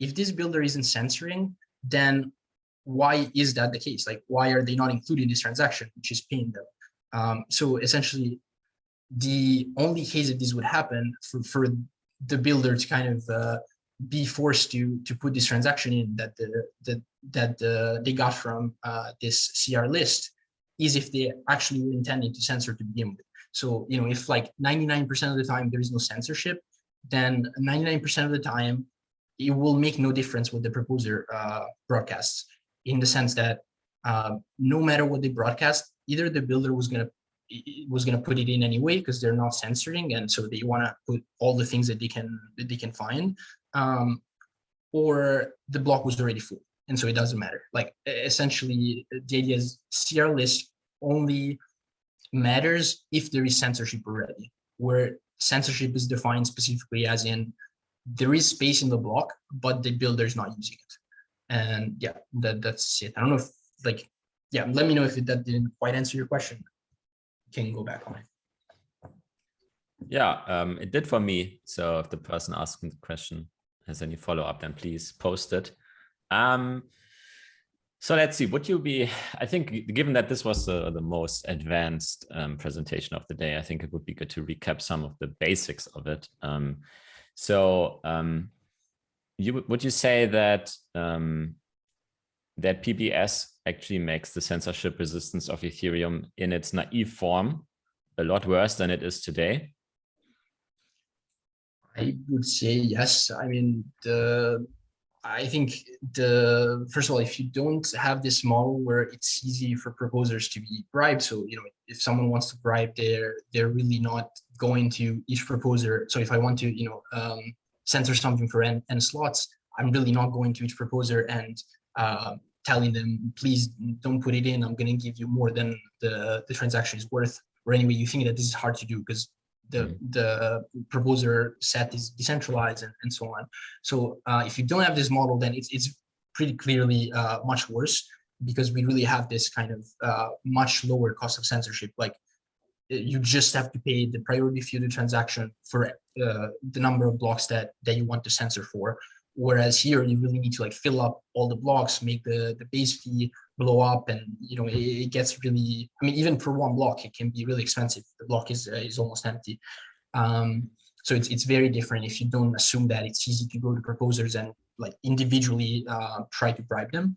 But again, even if you do think that that's okay, that's like feasible for some censor to do, you still have, I think, this problem, which is I think it's really, really different that to censor, you need to go to all proposers and offer to bribe them and for them to accept the bribe, rather than just, okay, I'm going to start censoring.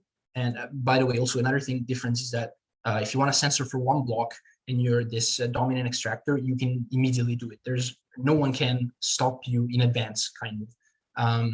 Like you don't need to go convince anyone, you just do it. You don't put it in the block, and maybe someone can look at the block and say, hey, why is this transaction not in? I saw it in the mempool and it was paying enough and there's enough space and all this stuff, but no one can actually force you to put it in because we have this like private auction.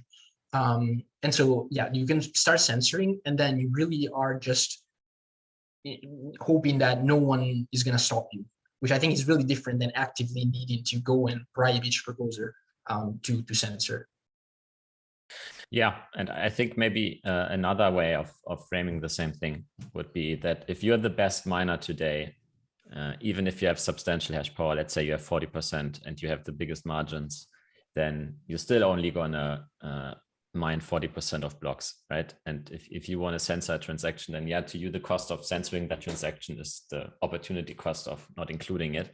But 60% of blocks are going to be mined by other people, right? And they might include your transaction.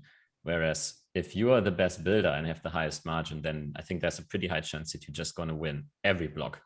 And so the market for building is actually going to be much more concentrated than the market for mining.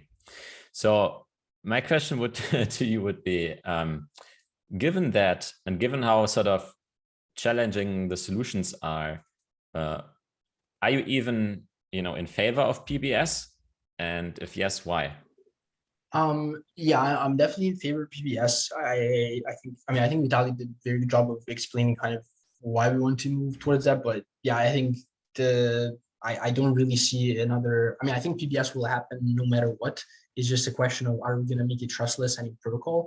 I mean, we even see it today. Like Flashbots exist, people run MEV geth. I don't really see why that wouldn't be the case. Like even before in protocol PBS, we're going to have MEV boost, and it's the kind of rational conclusion of the forces at play. So I think it's not something we can stop. We can only try to make it as good as we can, and I think making it trustless is a step in that direction.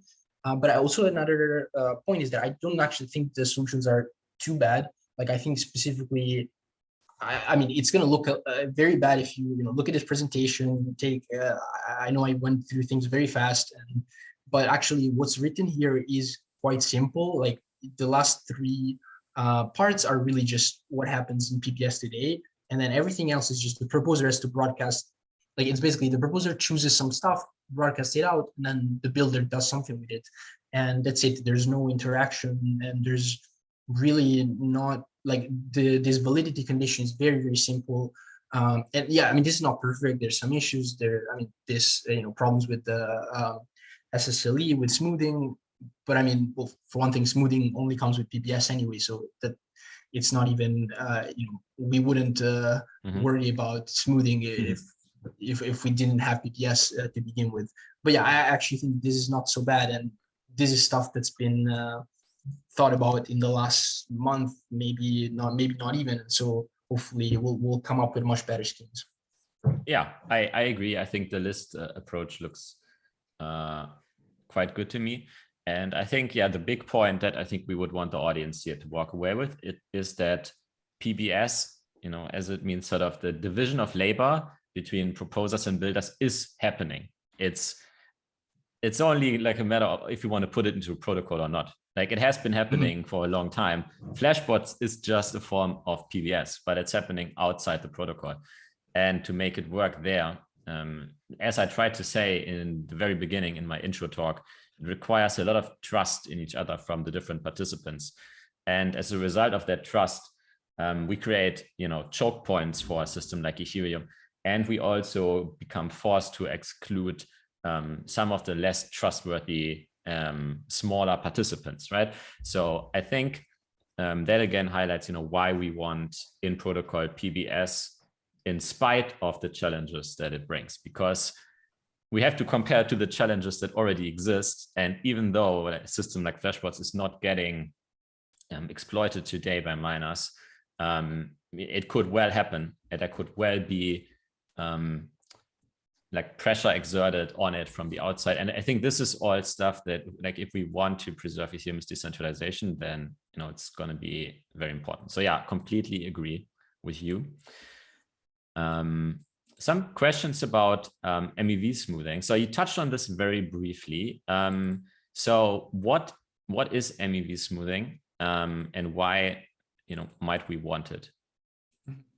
Yeah, so the MEV smoothing is basically at a very high level just trying to distribute MEV rewards smoothly, like uniformly over the validator set. So let's say in a month there is I have no idea what the numbers actually look like, but let's say like 5 million of MEV. I don't know. We want like each validator to get exactly, or like, I mean, very, very rough, not exactly, but yeah, to get like around their fraction of it. Like, so if there's 300,000 validators, they should get 5 million divided by 300,000. So that kind of everyone gets their own fair share. I mean, fair is a loaded word, but okay, in this context, yeah, we just mean like based on if you control 10 validators, then you should get 10 times more than someone that controls one validator. Yeah, the reason to want that is, I mean, there's a few, but I think the really key one, like that's very important, is trying to protect or to have like as much consensus stability as possible, to kind of protect consensus from the instability that comes with MEV. And yeah, this, I mean, the problem is, so a lot of times people worry about MEV in terms of what happens to users, so that they can be front run, things like that, and the centralizing effect. So yeah, basically what we talked about this whole time, like what we're trying to address with PBS and so on. But there's this other aspect, which is the consensus stability aspect, which is if blocks have very different rewards, like once you add up MEV to the rewards, blocks give their proposers very different amounts of money, then this can threaten the stability of consensus, and they can create incentives for reorgs and all these kinds of things where basically someone is trying to take MEV that didn't get to them. So my my block has so much MEV, the next proposer tries to reorg it out so that they can get it. And smoothing basically makes this pointless, because it makes it so that no one can, within reasonable bounds, get more than other people. Like everyone's going to get about the fair share. Yeah. And why smoothing? Why is smoothing not possible today? Well, the main thing that you need for smoothing is basically some kind of awareness of the builders market. So if you want to think, I mean, basically you need a way to measure MEV, right? Like you need to be able to know how much is, or you need like in consensus to know roughly how much MEV did this block contain. But that's a very hard question. Like, how do you measure? I mean, even if you had, you know, all the time in the world and wanted to go back through the history of Ethereum and measure how much MEV there is in blocks, it's not that clear, because it might even be subjective. It might be that someone would be willing to pay a lot more for a block because of reasons that they're not so clear to someone that's just analyzing the blocks afterwards. But what you can tell is what the builders market is willing to pay for a block. So if you have a bunch of bids in PBS, essentially, basically you can take the highest bid as a decent proxy for MEV. Basically that's what we need. We need PBS, and then we need to essentially have some kind of in consensus awareness of the various bids that have been proposed, so that we can use that as our kind of proxy for MEV. Is it enough to prevent this if the block proposer has zero control over what they can include in their block? So there can be no like grounds for any kind of off-chain bribing? So you mean like if we had no proposer and we just somehow had the validators, or like a committee pick blocks, or yeah, I'm not sure what you mean, unless it's this. No, it's fine.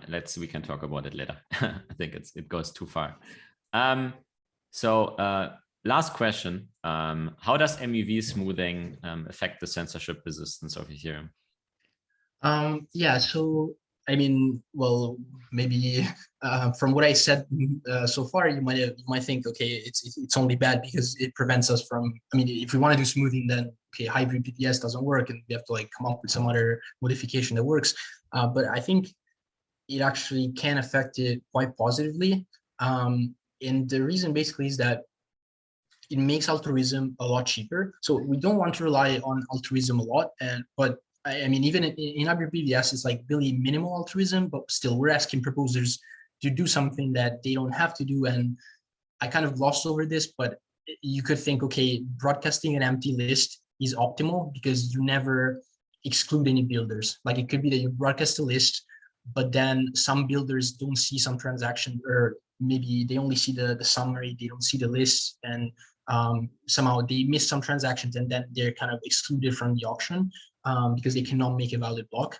And basically, so you take a little bit of risk if you're a proposer and you broadcast a list. Really not that much, but there's a little bit of risk, and maybe okay, your expected value, if you really want to be strict, is actually a bit less than broadcasting an empty list. But with MEV smoothing, whenever we're asking proposers to be a bit altruistic, this bit of altruism is so much less. And the reason is basically that, let's say that I'm a solo staker and it's my turn to propose something, but the thing is, the income I get doesn't depend almost at all from what I do in this block. Like even if I didn't propose at all, okay, I would lose a little bit of proposal rewards or whatever it's called, but the MEV of this block is not going to me. Only like a super small fraction is going to me. If I'm a solo staker, I only get, you know, 1 out of it'll be like 6,000 or something depending on the committee size.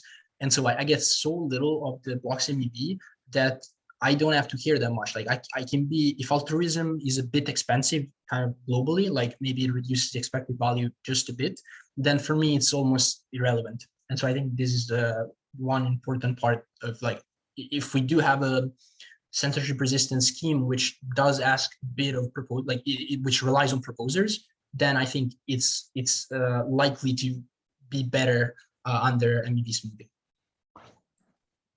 Perfect. Do we have any further questions? Anyone wanting to join the stage?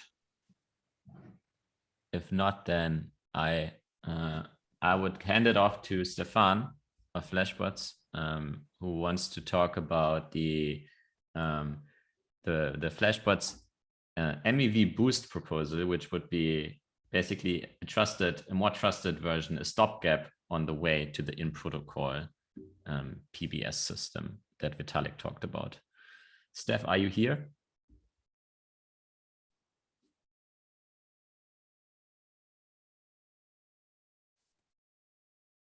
Let's wait a second. All right, I'm here. Perfect. Can you hear me? Yeah, take it away. Perfect. Let's see here.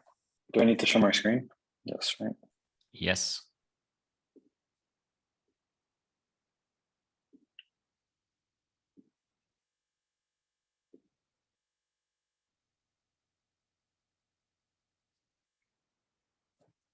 I might need to rejoin to do that. Actually, give me a second.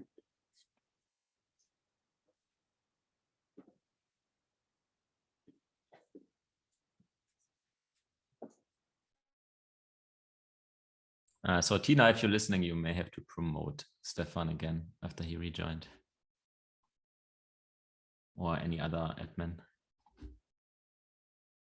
Yeah, thank you.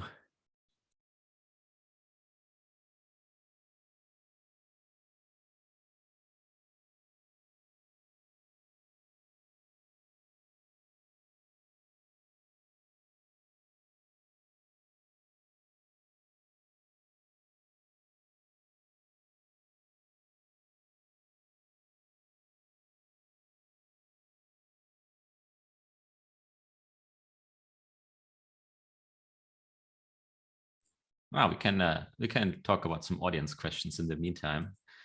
So Scott G asks, no way to peek at bundles until the builder publishes the body. So I think you may have to specify your question. So in PBS, basically, yeah, Stefan asked to be admin, so maybe we take the question after. But basically, there's two connections there. So one is between the users and the searchers and the builder. So the searchers and users have to trust the builder, and this is not going to change with PBS.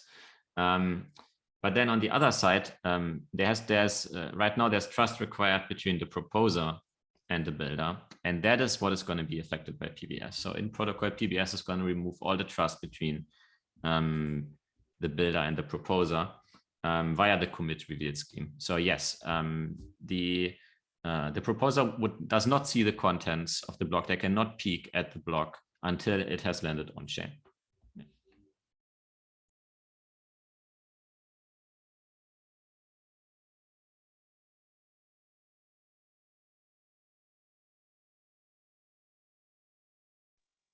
All right, I think we're all set.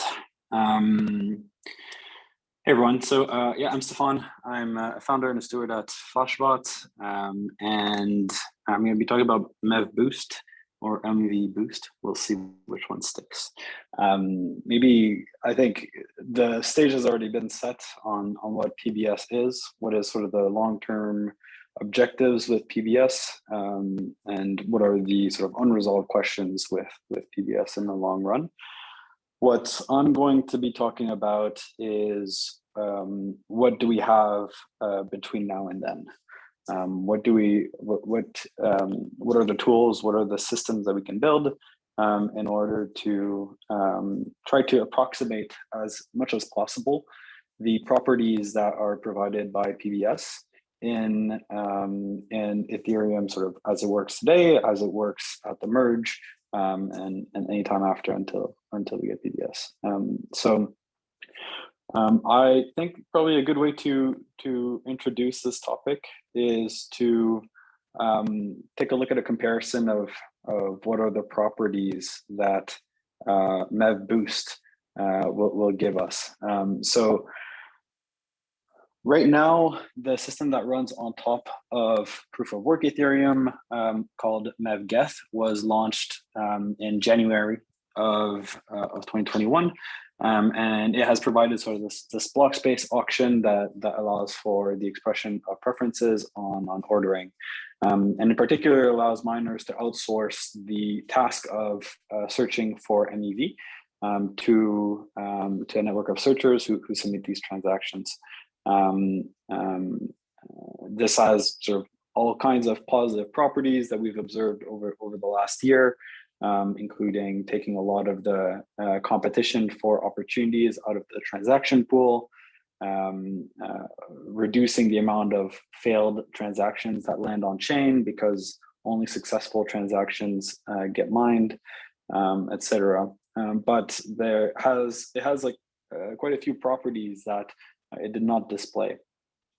So one of them is that so far it has been limited to the submission of bundles to miners, which bundles are just an array of transactions, but that doesn't provide full capacity for including transactions or expressing preferences over the order of transactions.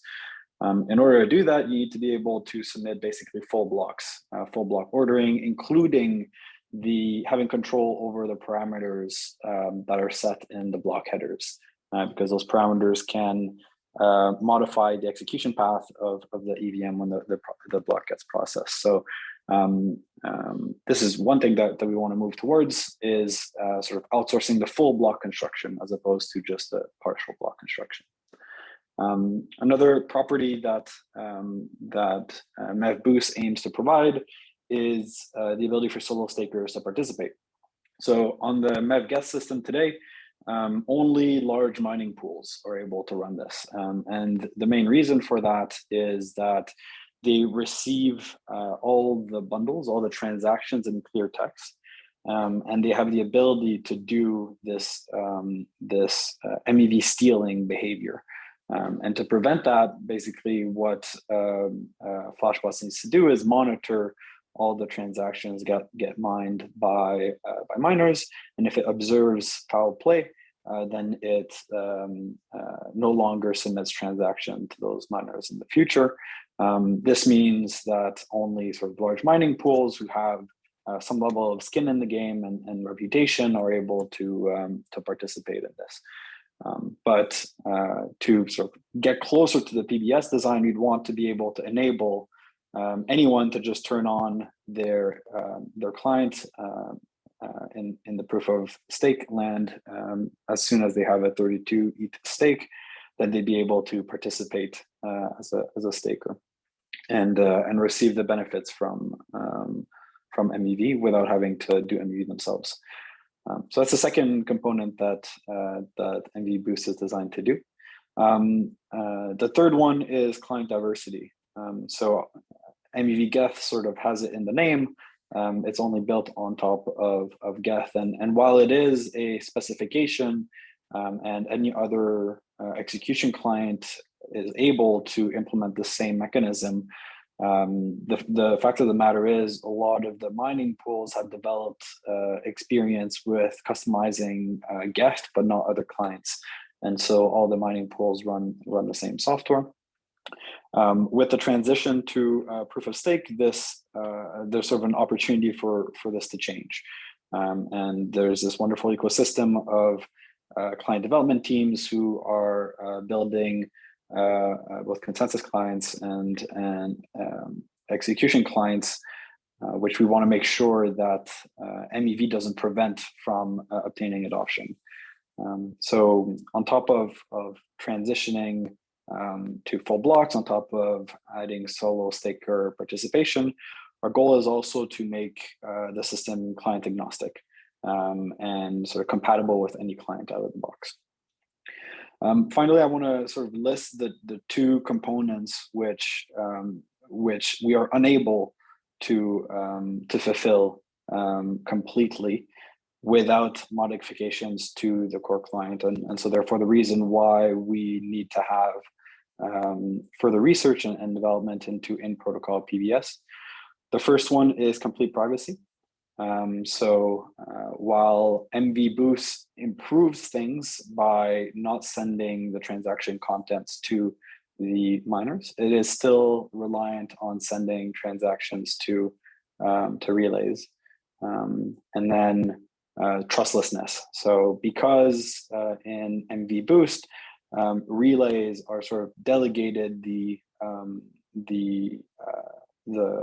ability to construct the block, the validators need to trust the relays that they are connecting with to make sure that the blocks they're proposing are valid.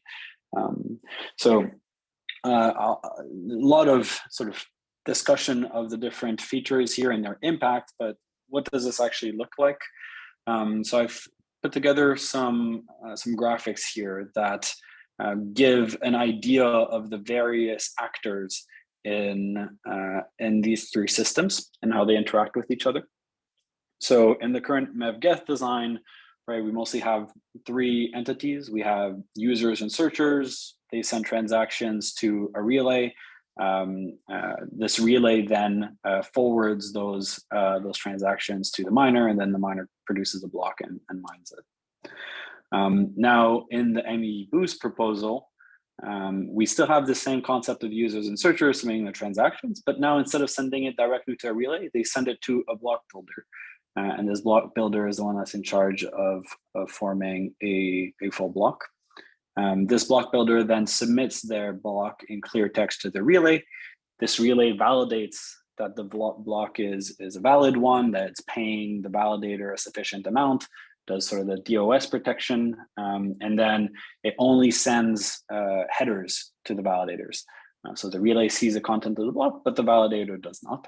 And then the validator is in task with returning this signed block header to the relay, who then propagates it. And then finally, in the full PBS design, we can get rid of the relay entirely. And so the functionality and the work that the relay is doing in MEV Boost is baked directly into the protocol consensus and is no longer needed. So it sort of increases the trustlessness of this design. It also makes it much easier to reason about fewer numbers of actors in the system. Okay, so this sort of presents things as being quite linear. You know, user sends to one builder sends to one relay sends to one validator. But the sort of topology of the network that we're aiming to build is much more competitive than that. So in an ideal system, we want each of these actors in the system to have a lot of competition. So we want there to be many different alternatives for where users can route their transactions, many different alternatives for where the builders route their payloads, and many different relays for which the validators can connect to. And so the biggest question mark in this design and something that we want to encourage is for there to be many different builders and many different relays who are able to provide this service and for which users can switch away from if a builder or relay does not provide the right properties and guarantees that the user expects. Taking a closer look at how the system works on the validator side.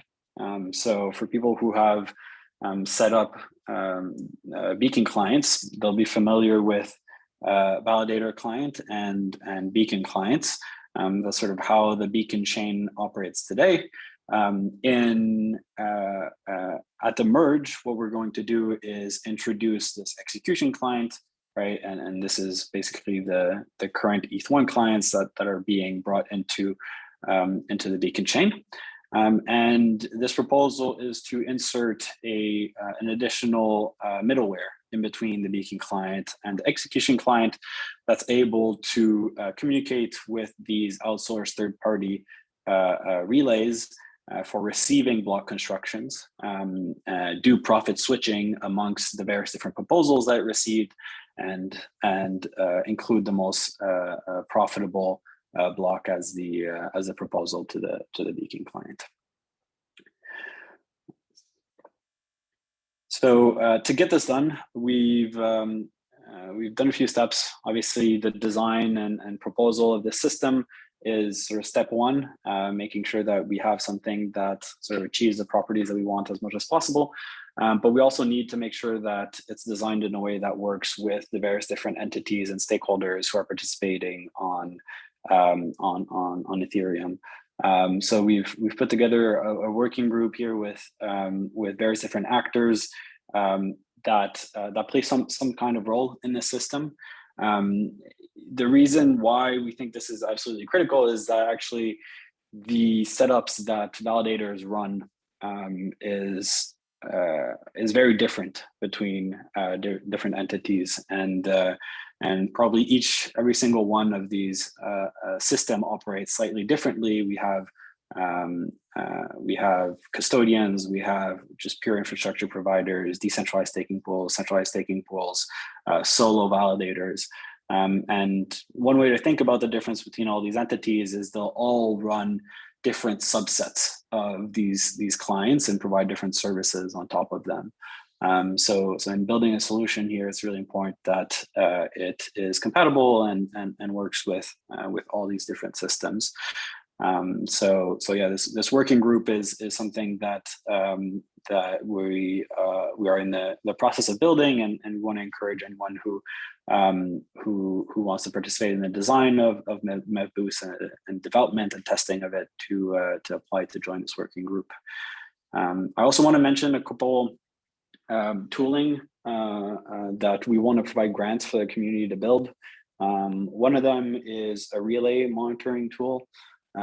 So basically in the MEV Boost system here, when validators receive payloads from relays, they need a way to verify after they've produced a block that the relay was not acting maliciously. And this sort of verification process might be somewhat burdensome to maintain. And so for solo validators, it'd be great to provide some tooling that allows them to outsource this monitoring to some third party. So we want to put together some grants and support for building that. And then another one is a one-click validator setup. So I think this is something that there's already a few teams out there building, but we think it's super important to make it as easy as possible for solo stakers to set up their MEV Boost client and get up and running. So yeah, that's what I have to present, and happy to answer any questions. Yeah, thank you very much, Steph. Let's see. Do we have any? I don't think I have seen any questions related to this in the chat, although there's very, very lively discussion going on and has been all day. So that's great to see. So I know you've answered this, but I think it's very important. And so I want to discuss it again. So we are in this MEV Boost proposal, we are stacking a lot of trust on the relay in order to remove it from the miner, basically. How can we protect the proposers from a malicious relay?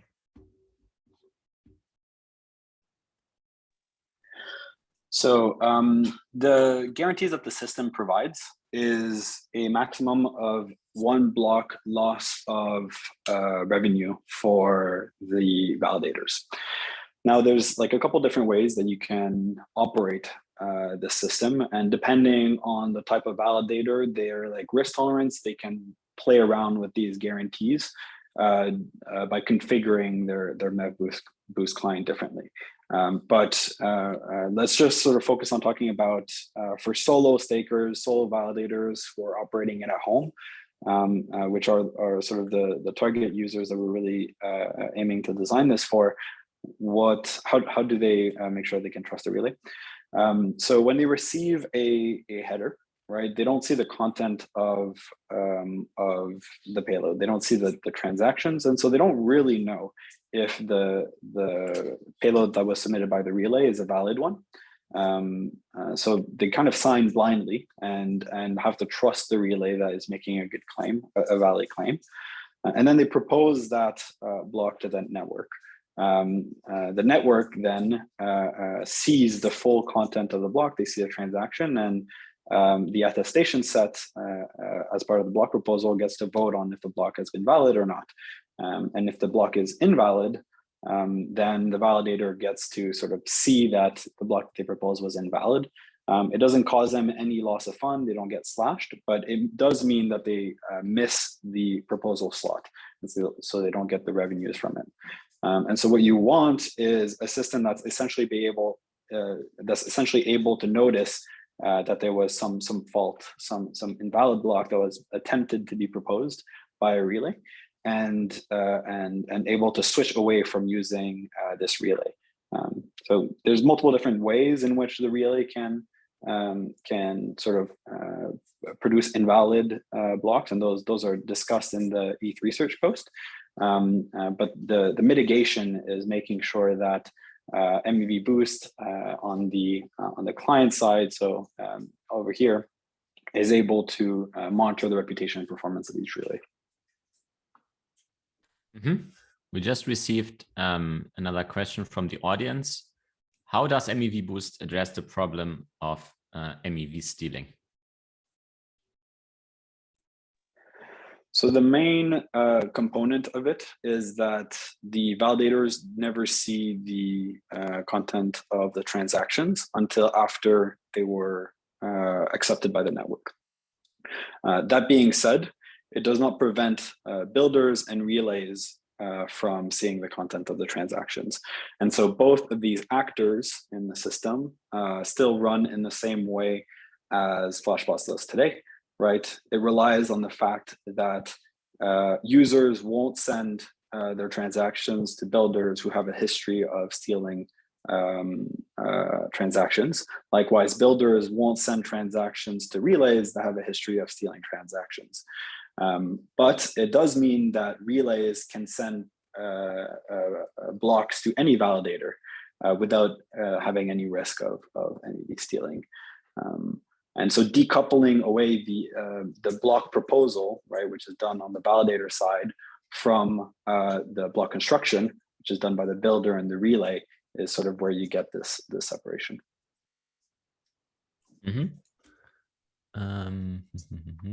Okay, that's not relevant. Okay, so my next question: what are the challenges for Flashbots or any other builder in creating full blocks instead of bundles? So it's a very different challenge. When you are acting as a searcher, right? So we can go back here and look at how the system works today, right? Like searchers tend to be highly specialized on specific strategies. So they'll only look at liquidations, or they'll only look at atomic arb, or they'll only look at statistical arb, and they build sort of a moat on this vertical. What they don't have a moat on is figuring out what are all the other strategies that are available in the system. And so this means that there's an opportunity for another entity to come in and specialize on just aggregating the expertise of searchers. And this is sort of what the block builder's role aims to be. So the block builders takes in bundles and transactions from varieties of different sources and combines them in whatever way is possible to produce the most profitable block, and propose that through the rest of the system. How has been the process so far of convincing miners to run this? I mean, given that you touched on stuff like, well, full blocks take a lot longer to propagate and so on. Has it been a challenge? Or have you even talked to any miners and how they think about this? Miners or validators? Oh, this is only going live with the merge, right? So yeah, I guess validators then. Yeah, I guess I didn't touch on this. So yes, the big transition point that's in between these two is the merge. So MEV Boost is a system that's designed to work on top of proof of stake Ethereum. And so the parties that are involved in running this are all validator and staking providers. I think I saw a question in the chat about how far along we are. So we have a repository called MEV Boost on the Flashbots GitHub repository, which you can keep track of. We currently have 4 milestones, and we've completed the first one. The first milestone is already compatible with the Kintsugi testnet that is launching in the next week or so. And so we already have sort of the core system running, and now it's all about working on integrations with the full range of consensus clients, and providing the tooling for anyone to be able to run the system. So we touched on that centralization can never really be curtailed. It can only be shifted to a different point in the system where maybe it produces fewer negative externalities, and it's better sort of siloed in some way that we can control it. What do you personally see as the risk of having one dominant builder, and what can be done in order to prevent that? So I think this is a topic that obviously Francesco has spent a lot of time researching and thinking about. I think from a market design perspective, which is sort of my role in this, the goal is to create a system in which there's as much competition as possible, the lowest possible barriers to entry for acting in any of these roles, and the ability for new actors to come online, and for the ability for users to switch away from actors that aren't behaving in a correct way. This essentially, I think, is going to maximize the benefit that the users work. It maximizes the security of the network, and is what's worth designing for. In terms of what are the biggest risks of builders, I think the biggest risk is probably an economic one, right? Of having a sort of economic actor within the system that's able to extract sort of systematic rents at the cost of users. Whereas with more competition, maybe there would be a more user benefit in the long run. What do you see as Flashbots' role once we are in a permissionless PBS paradigm? In a permissionless PBS paradigm? It's hard to say. It's not something that we've committed to in one way or another. Right now, if we look at the MEV Geth system, right, we operate a relay, and we write the software that the miners run. In the MEV Boost system, we're likely to be operating a builder and operating a relay, and then be writing the software for validators. Likely that in a full PBS world, we'd sort of revert to only operating a builder. But because all of the sort of software development work for the validator side is baked directly into the clients, and the relay doesn't exist anymore. Great, thank you. I have no further questions. I don't think there have been any questions related to your talk in the audience. So then I would say, let's start the roundtable. The last part of this roast. Thanks a lot, Steph.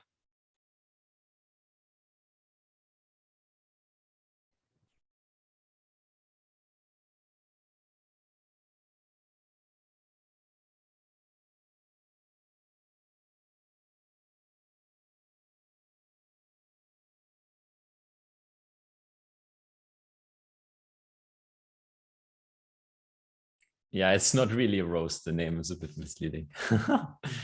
Yeah, so what are we tabling for the roundtable?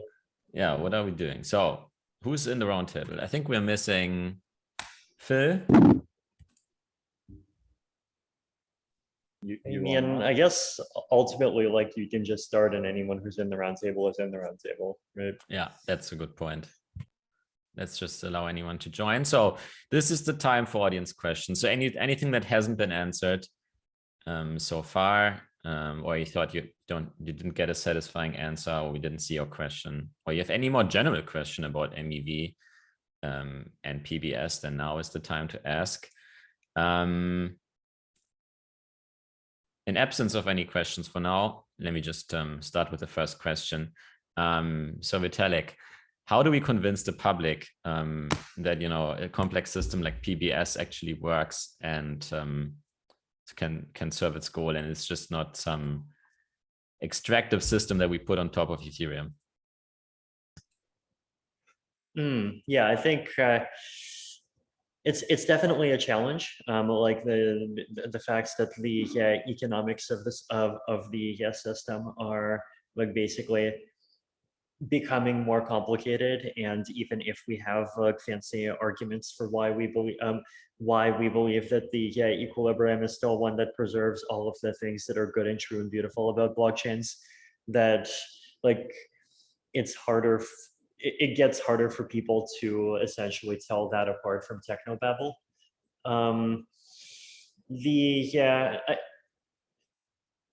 I guess the things that we can do on the margin are, again, one is like obviously just doing a better job of explaining the concepts, and doing a just a better job of communicating the facts that like here, these are the goals that we are all working toward, and that there is this large community of researchers that like actually is like interested in making sure all of these goals are satisfied, and that like there isn't some kind of conspiracy to centralize Ethereum extraction or whatever. Actually, like it is harder to it is, I think, hard to get far beyond that point right now, especially because we're not quite yet at the stage where all of the experts are convinced that there's like some particular version of PBS that accomplishes everything that people are looking for.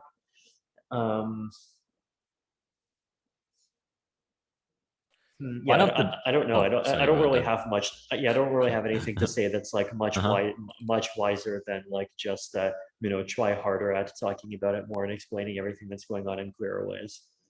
Mm-hmm. So I think one thing that will help a lot is the transparency that this new market provides, like the block market, basically. So we'll be able to quantify, at least to an external observer, kind of how much MEV there is. And I guess this transparency could get even better in the sense that we can even, in the context of MEV smoothing, make this an on-chain oracle, but that's kind of a side note. And then what we can do is we can kind of, try and see where all this MEV goes. And I think to a large extent, what will be extracted will just go to the validators.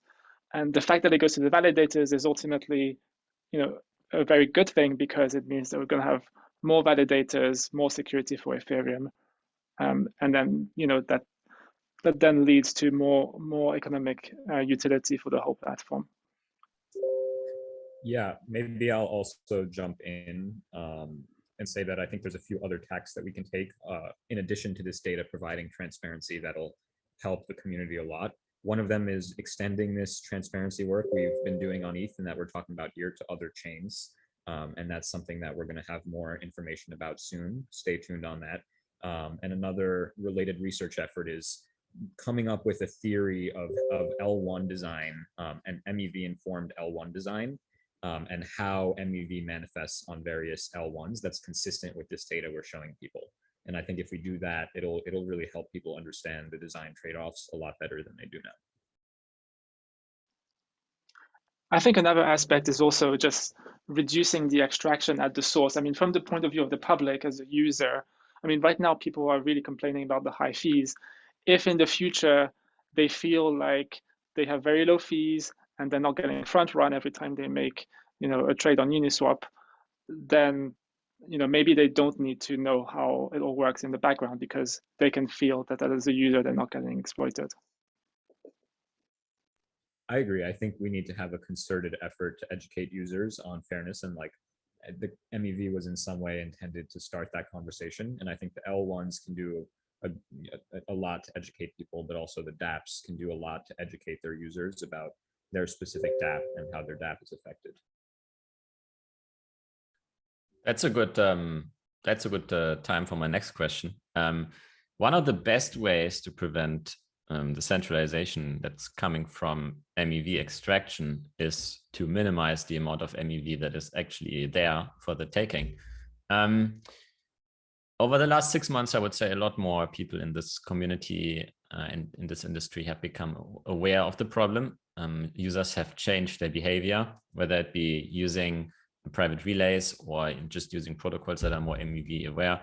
And also dApp designers are now thinking about MEV basically from day zero and building MEV protection into their protocols. How satisfied are you, or how are you thinking about the progress being made there? Are you satisfied with the pace that we are going at? Do you think there are any low-hanging fruits that applications and users are not thinking about? And yeah, what are your general thoughts on this?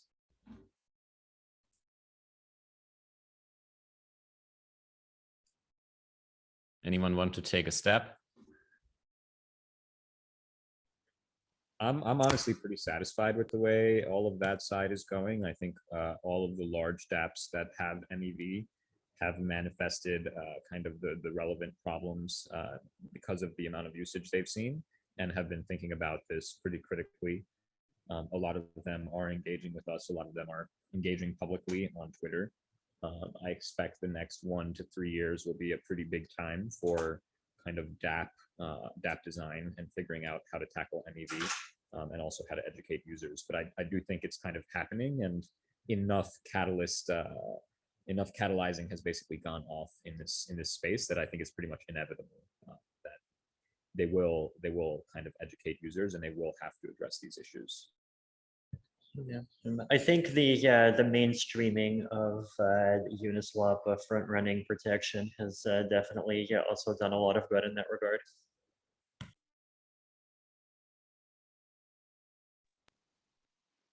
I mean, if we take the long term and we zoom out, I guess, you know, the searchers are inherently decentralized. The users also, the dApps as well. Like the main point of centralization will be the builders. And I think there's, you know, maybe like somewhat advanced strategies out there to reduce the power that they have. Like, so for example, if the bundles have some sort of access list, which says, okay, I'm doing kind of Uniswap arbitrage, and another bundle does, you know, something else, then maybe they could be trustlessly, you know, packed into a block without necessarily having to trust an actual builder. So that could be done in the context of an MPC, for example, like these very simple MPCs that just look at the access list and then build a block from that.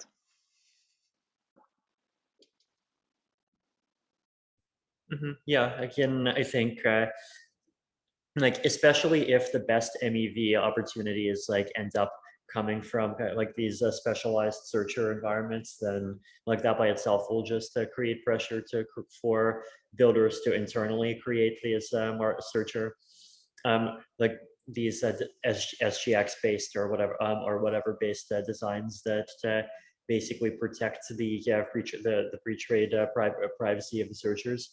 And if that happens, then like we'll just get censorship resistance back in a different way, because like everything that's provided by searchers will be encrypted before it gets revealed. And one thing that I'm a little bit worried about is this idea of deep packing of bundles, because like the naive way of putting several bundles in a block is just to kind of concatenate them. But what if you have an even more sophisticated strategy where you inspect inside the bundles and then you kind of, you know, reorganize the transactions and insert things in such a way that you're really optimal. I mean, one simple thing you can do, for example, is that, you know, every transaction has like this minimum gas cost of 21,000 gas, and so if you can pack everything in one big transaction, then you're doing better, and then that starts to become very sophisticated and brings back centralization at the block builder stage. Yeah, I think it's just, I mean, as Vitalik said as well, I think it's inevitable that there will be centralization in some part of the stack, right? Maybe it's better for it to be in the block builder market, but I mean, definitely, I think that's what I was talking about with some people in the audience while the presentations were going on, but that being a block builder is not easy. Right? There are a lot of unique challenges in doing a good job at that, and one of them is definitely, you know, getting all the bundles and getting all the transactions. But the second one is having, you know, a good algorithm and a good system for merging them together. And then on top of that, having a good way to get them to miners in the shortest possible amount of time. And none of this is really stuff that, you know, searchers are doing right now. I think this is like a whole new class of specialized, like of a special, highly specialized actor in the system. And I think it's quite likely that we are going to see a very big amount of centralization in that area. I mean, another thing. Go ahead. we both wanted to bring up tangents, I guess. No, the tangent I wanted to bring up was like, what would mempools look like in this kind of world, right? Because like builders, like if users send their transactions so that they're only visible to some people and not others, then that could also be a source of winning builder advantage. So I wanted to get other people's opinions on like whether, like, how to, I guess, deal with that, mitigate that, or like handle it in whatever way. Okay, I can take a step at it. I think that transactions, I think I'm going to predict the death of the public mempool. So I think that the biggest ingredient actually for being a good block builder is having access to transactions that others don't have, other builders.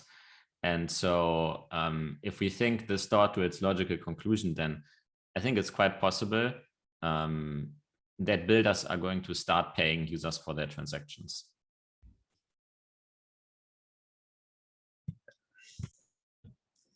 I guess one counter argument there is like, let's say I'm trying to do, like, I want to send a transaction that is just obviously not MEV vulnerable, right? So like, let's say, for example, like I'm just you know, using ETH to pay for a proverbial coffee. Then what is it seems like it's in my interest to want to distribute that transaction to like everyone, right? Because like if you I think we want an outcome where that transaction gets distributed to everyone, right? Because if it doesn't, then like it's just going to end up needlessly getting delayed. So like, what would my incentive be as a user to not broadcast that transaction through a system that gives it to everyone? And if the answer is, oh, the builder will pay for it, then like, what is the builder's incentive to pay for it? Right, they wouldn't pay you any more for it than you would have to pay in a public mempool in this case. Yeah, so for transactions that are not MEV relevant, I totally agree. It's just for those where arguably there's not an efficient bidding process going on right now, where users are overpaying. Yeah. Seems fair. Any other takes on the future of mempools? Well, I mean, one thing that I'm kind of excited about PBS enabling is it allows off-chain experimentation in alternative mempools. So like probably the most famous example of an alternative mempool now is ERC4337. So like account abstraction, like where basically you do it without requiring protocol changes by having users send user operation objects. And those objects would get broadcasted around a dedicated mempool, and then you would have builders gather up these objects and then package them up into a single transaction that wraps around all of them. But then, like, that's only one example of what you can do with like alternate mempools, right? Like, just to give a couple more examples, one really powerful one is BLS aggregation for validity. So like, let's say user operations would have BLS signatures, and then those BLS signatures could get aggregated. And you would like, instead of every single user operation having a separate one, you would have like the entire bundle would be able to have one single 48-byte BLS aggregate. And so you would save costs, but that would require like another custom algorithm for actually aggregating them together. Another really interesting one that I think is going to be very important long-term is snark aggregation, like basically recursive snark aggregation for rollups. So the use case here is like, imagine you have 5 different ZK rollups, but they don't want to pay the 500,000 to 5 million gas overhead for submitting their proofs, then you could imagine a system where there is one single snark that goes on chain, and that single snark basically just proves over the snarks of all of the rollups. And so we basically have this off-chain process making a proof of all the proofs, and that proof goes on chain, and then the rollup contracts know to recognize that proof of a proof in place of a regular proof. And so you get to submit bundles for like all the ZK rollups, paying the 500,000 gas ZK snark tax once instead of paying it many times. Right. So like, there's a lot of these situations where you get benefits out of just different kinds of off-chain aggregation. And one of the beautiful things of PBS is that the mempools that do this off-chain aggregation can get developed and refined like just separately and over time without actually needing to have protocol hard forks for it. So on the topic of the death of the public mempool, for MEV relevant transactions, I would agree for like in the medium term, but maybe not in the long term. And the reason is that there's this kind of this cute trick where you can transform a private MEV transaction into a public one. And it involved, like, in the best case, you would use kind of something called witness encryption. And so the idea is that you have a message which you encrypt, and it kind of automatically decrypts itself as soon as it's included on the chain. Now, there's kind of things which are not as powerful as witness encryption, because that's a very strong cryptographic primitive. Things like threshold decryption or time lock encryption are kind of substitute for that, which is allows us to provide privacy for the mempool and then have public transactions once these transactions are on chain. I would argue that this doesn't solve the problem for the user, because the problem isn't just privacy. It's not like just your transaction not getting involved, not getting included with pre-trade privacy, but also you overpaying for the transaction. I think that's arguably the even bigger problem. And so this is not a problem that is solved by pre-trade privacy, in my opinion, because in theory, if a transaction can be has some MEV value, let's say it's a trade that can be backrun in the protocol, then this transaction has a financial value that if you're encrypting it, you're giving the value away, even though you don't have to. So if you allow someone, if you give it to someone in private and allow that person to bundle it with the backrun, then this would allow you to lower the price of your transaction or even make it negative. So that's what I meant by you can get builders to pay you for your transaction. So basically, are you saying that a user is making a suboptimal transaction, and he could get paid for having his suboptimal transaction kind of corrected? Yes, exactly. Yeah, exactly. I mean, isn't the solution just for that builder to just correct it himself, or use a service that does that on his behalf? That's what they are doing, right?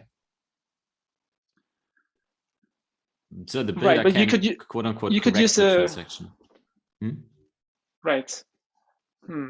But I guess that's not mutually exclusive with a public mempool. Like you could find someone who will correct your transaction, and then you concatenate these two transactions, the original and the correction.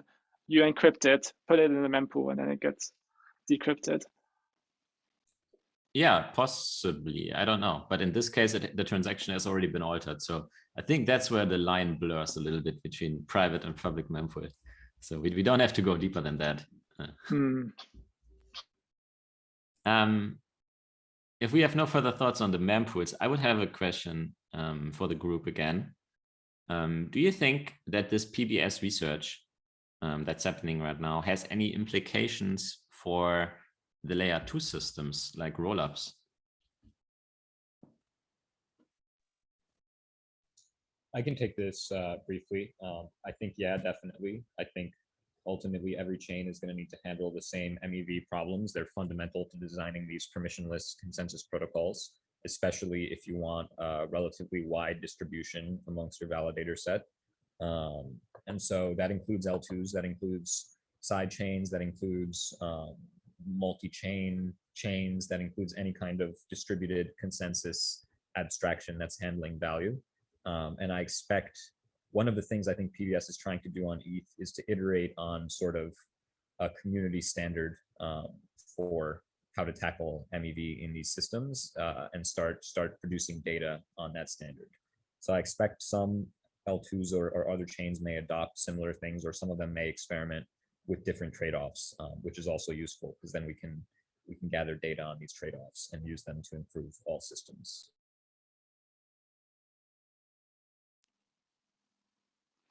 So I guess my take is that layer 2 such as rollup basically extract the MEV, as it were, take it away from layer 1 and give it to the sequences at layer 2. And so in that sense, there's kind of a little bit of a incentive misalignment between the layer 1 and the layer 2. And I think that's fine kind of in the medium term, because these rollups really are providing a very extremely valuable service. But I think in the very long run, there is an opportunity to kind of enshrine the notion of a rollup in the shard. So basically, for example, providing execution on shards and kind of bringing back this MEV and giving it to the validators, as opposed to it leaving the system, and thereby making Ethereum kind of stronger from an economic security standpoint.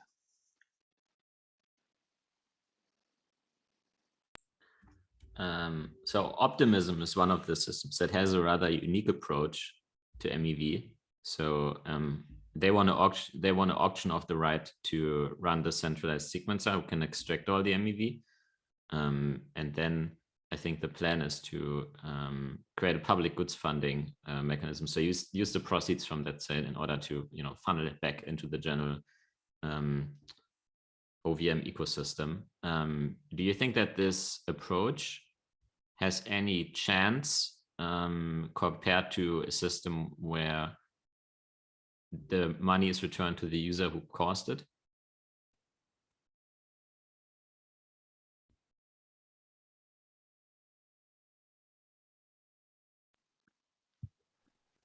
I mean, I guess it's not completely mutually exclusive, right? Because there's some types of MEV which are triggered by users and they could get a refund, but there's some kind of MEV which is just out there and latent, and which is unavoidable, and then that could go to public funding, or it could go back to the layer 1 and reinforce the economic security of Ethereum.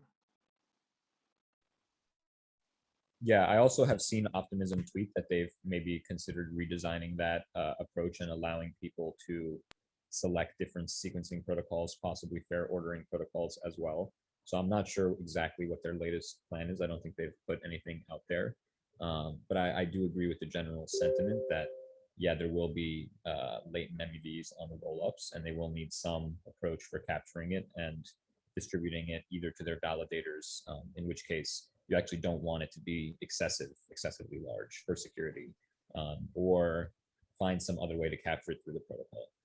And I think that's actually one of the interesting challenges. Maybe, I don't know if we want to discuss it now, but just something that I thought about while I was listening to all the talks. One of the goals that's kind of been mentioned and that we've been talking about since the early Flashbots roasts is MEV smoothing.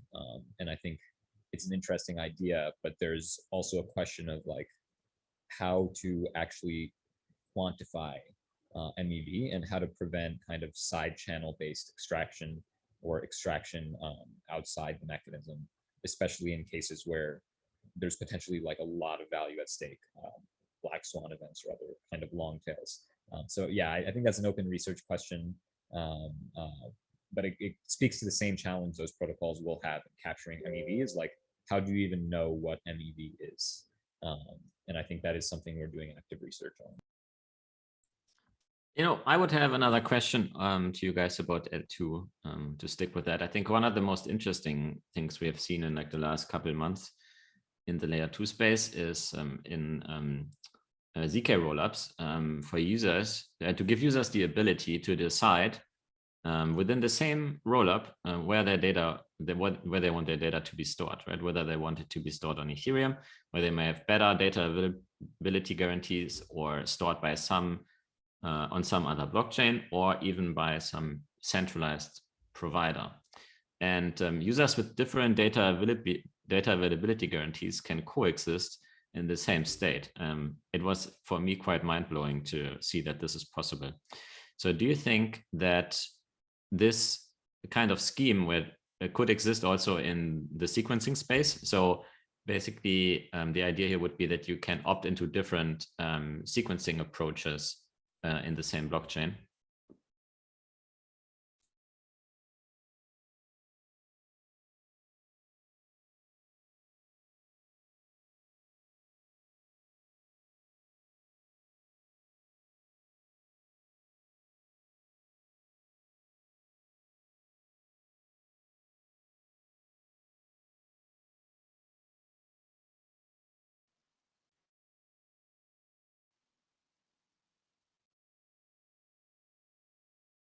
Maybe that question is a bit too far-fetched.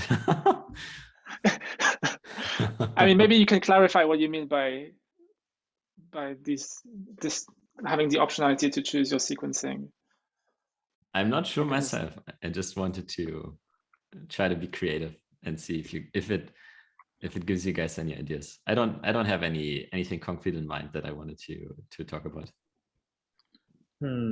Like just the general idea that like layer 2 protocols get benefits by like basically deciding their own deciding by themselves how transaction sequencing works, instead of like just depending on whatever Ethereum provides. I guess like ultimately they do have incentives too, right? Because like being able to decide sequencing does give you MEV revenue, and if you auction off MEV revenue, that can be directed toward things as a source of funding. You know, if any of these projects have tokens, then that could be used to support the token and so forth. So there's incentives for projects to try to kind of grab up the sequencing power. There are also things that they can provide that are of value to users if they control sequencing, right? Because I think one of the things that I expect, like the Ethereum layer 1 does not provide, and that some of the more centralized chains do provide, and that I expect layer 2s are going to be trying to figure out how to close the gap in providing, is like 500 millisecond block times. And you know, if you're a roll-up, then you do have the ability to basically have a sequencer or some committee of sequencers give pre-confirmations, which is definitely something that users are going to find useful. Like it does also, ironically enough, reduce the quantity of MEV that you can extract, but you know, even still, it's sorry about my background brain.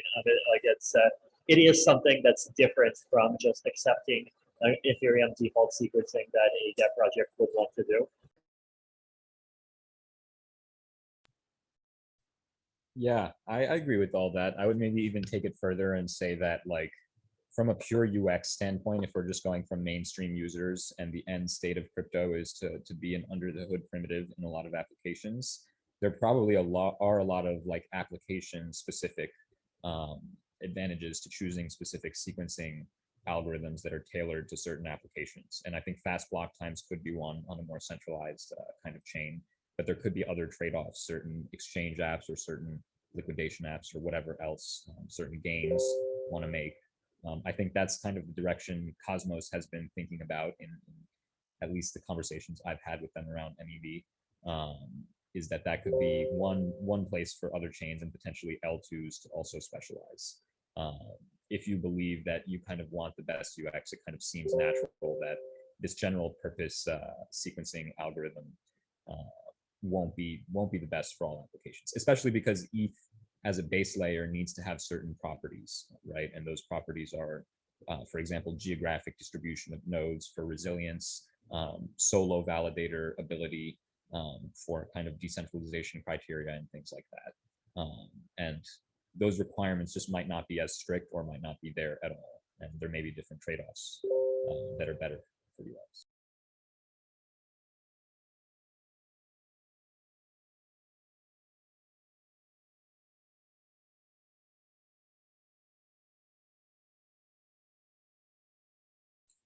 Okay, I don't have any more questions for you guys. So unless there are any more audience questions coming in the next minute, I think we can wrap up this event. I think I just heard, Phil, that you might have an announcement to make. I guess, I don't know, Alex, are you there? Do you want to make the announcement? If you interrupt in the next 10 seconds, I would prefer you do it since you're the lead author, but otherwise I'll do it. He said, go ahead. Oh no, okay, great. So yeah, very exciting news out of Flashbots research. We've been doing both internal in-house and external research for a long time. As a lot of you guys know, we've put on many research events, had a lot of kind of interesting talks and whiteboard conversations that are available on our GitHub. We've also published several research roadmaps, calls for funding and things like that. So one exciting thing I have to announce today is that Flashbots research is releasing its first paper. It is, in my opinion, very much worth a read by everyone on this call. It's a work in progress paper, so don't expect it to be kind of peer-reviewed academic kind of quality. But it is at the phase where we're excited to share it with the community and with all of you and see your thoughts and your feedback.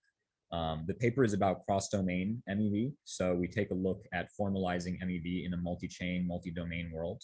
This includes things like layer 2s and centralized exchanges. And we study kind of the implications and the formalization behind this new MEV game that's emerging.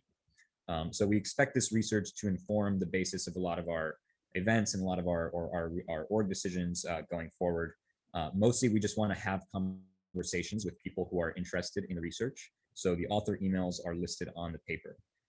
If you want to access the paper right now, sorry, I skipped that part. There is a link in the agenda under, I believe, the extra credit heading. It's the first link there. Please wait to tweet about it. We're going to have a Twitter thread circulating momentarily with Alex kind of tweeting about this paper.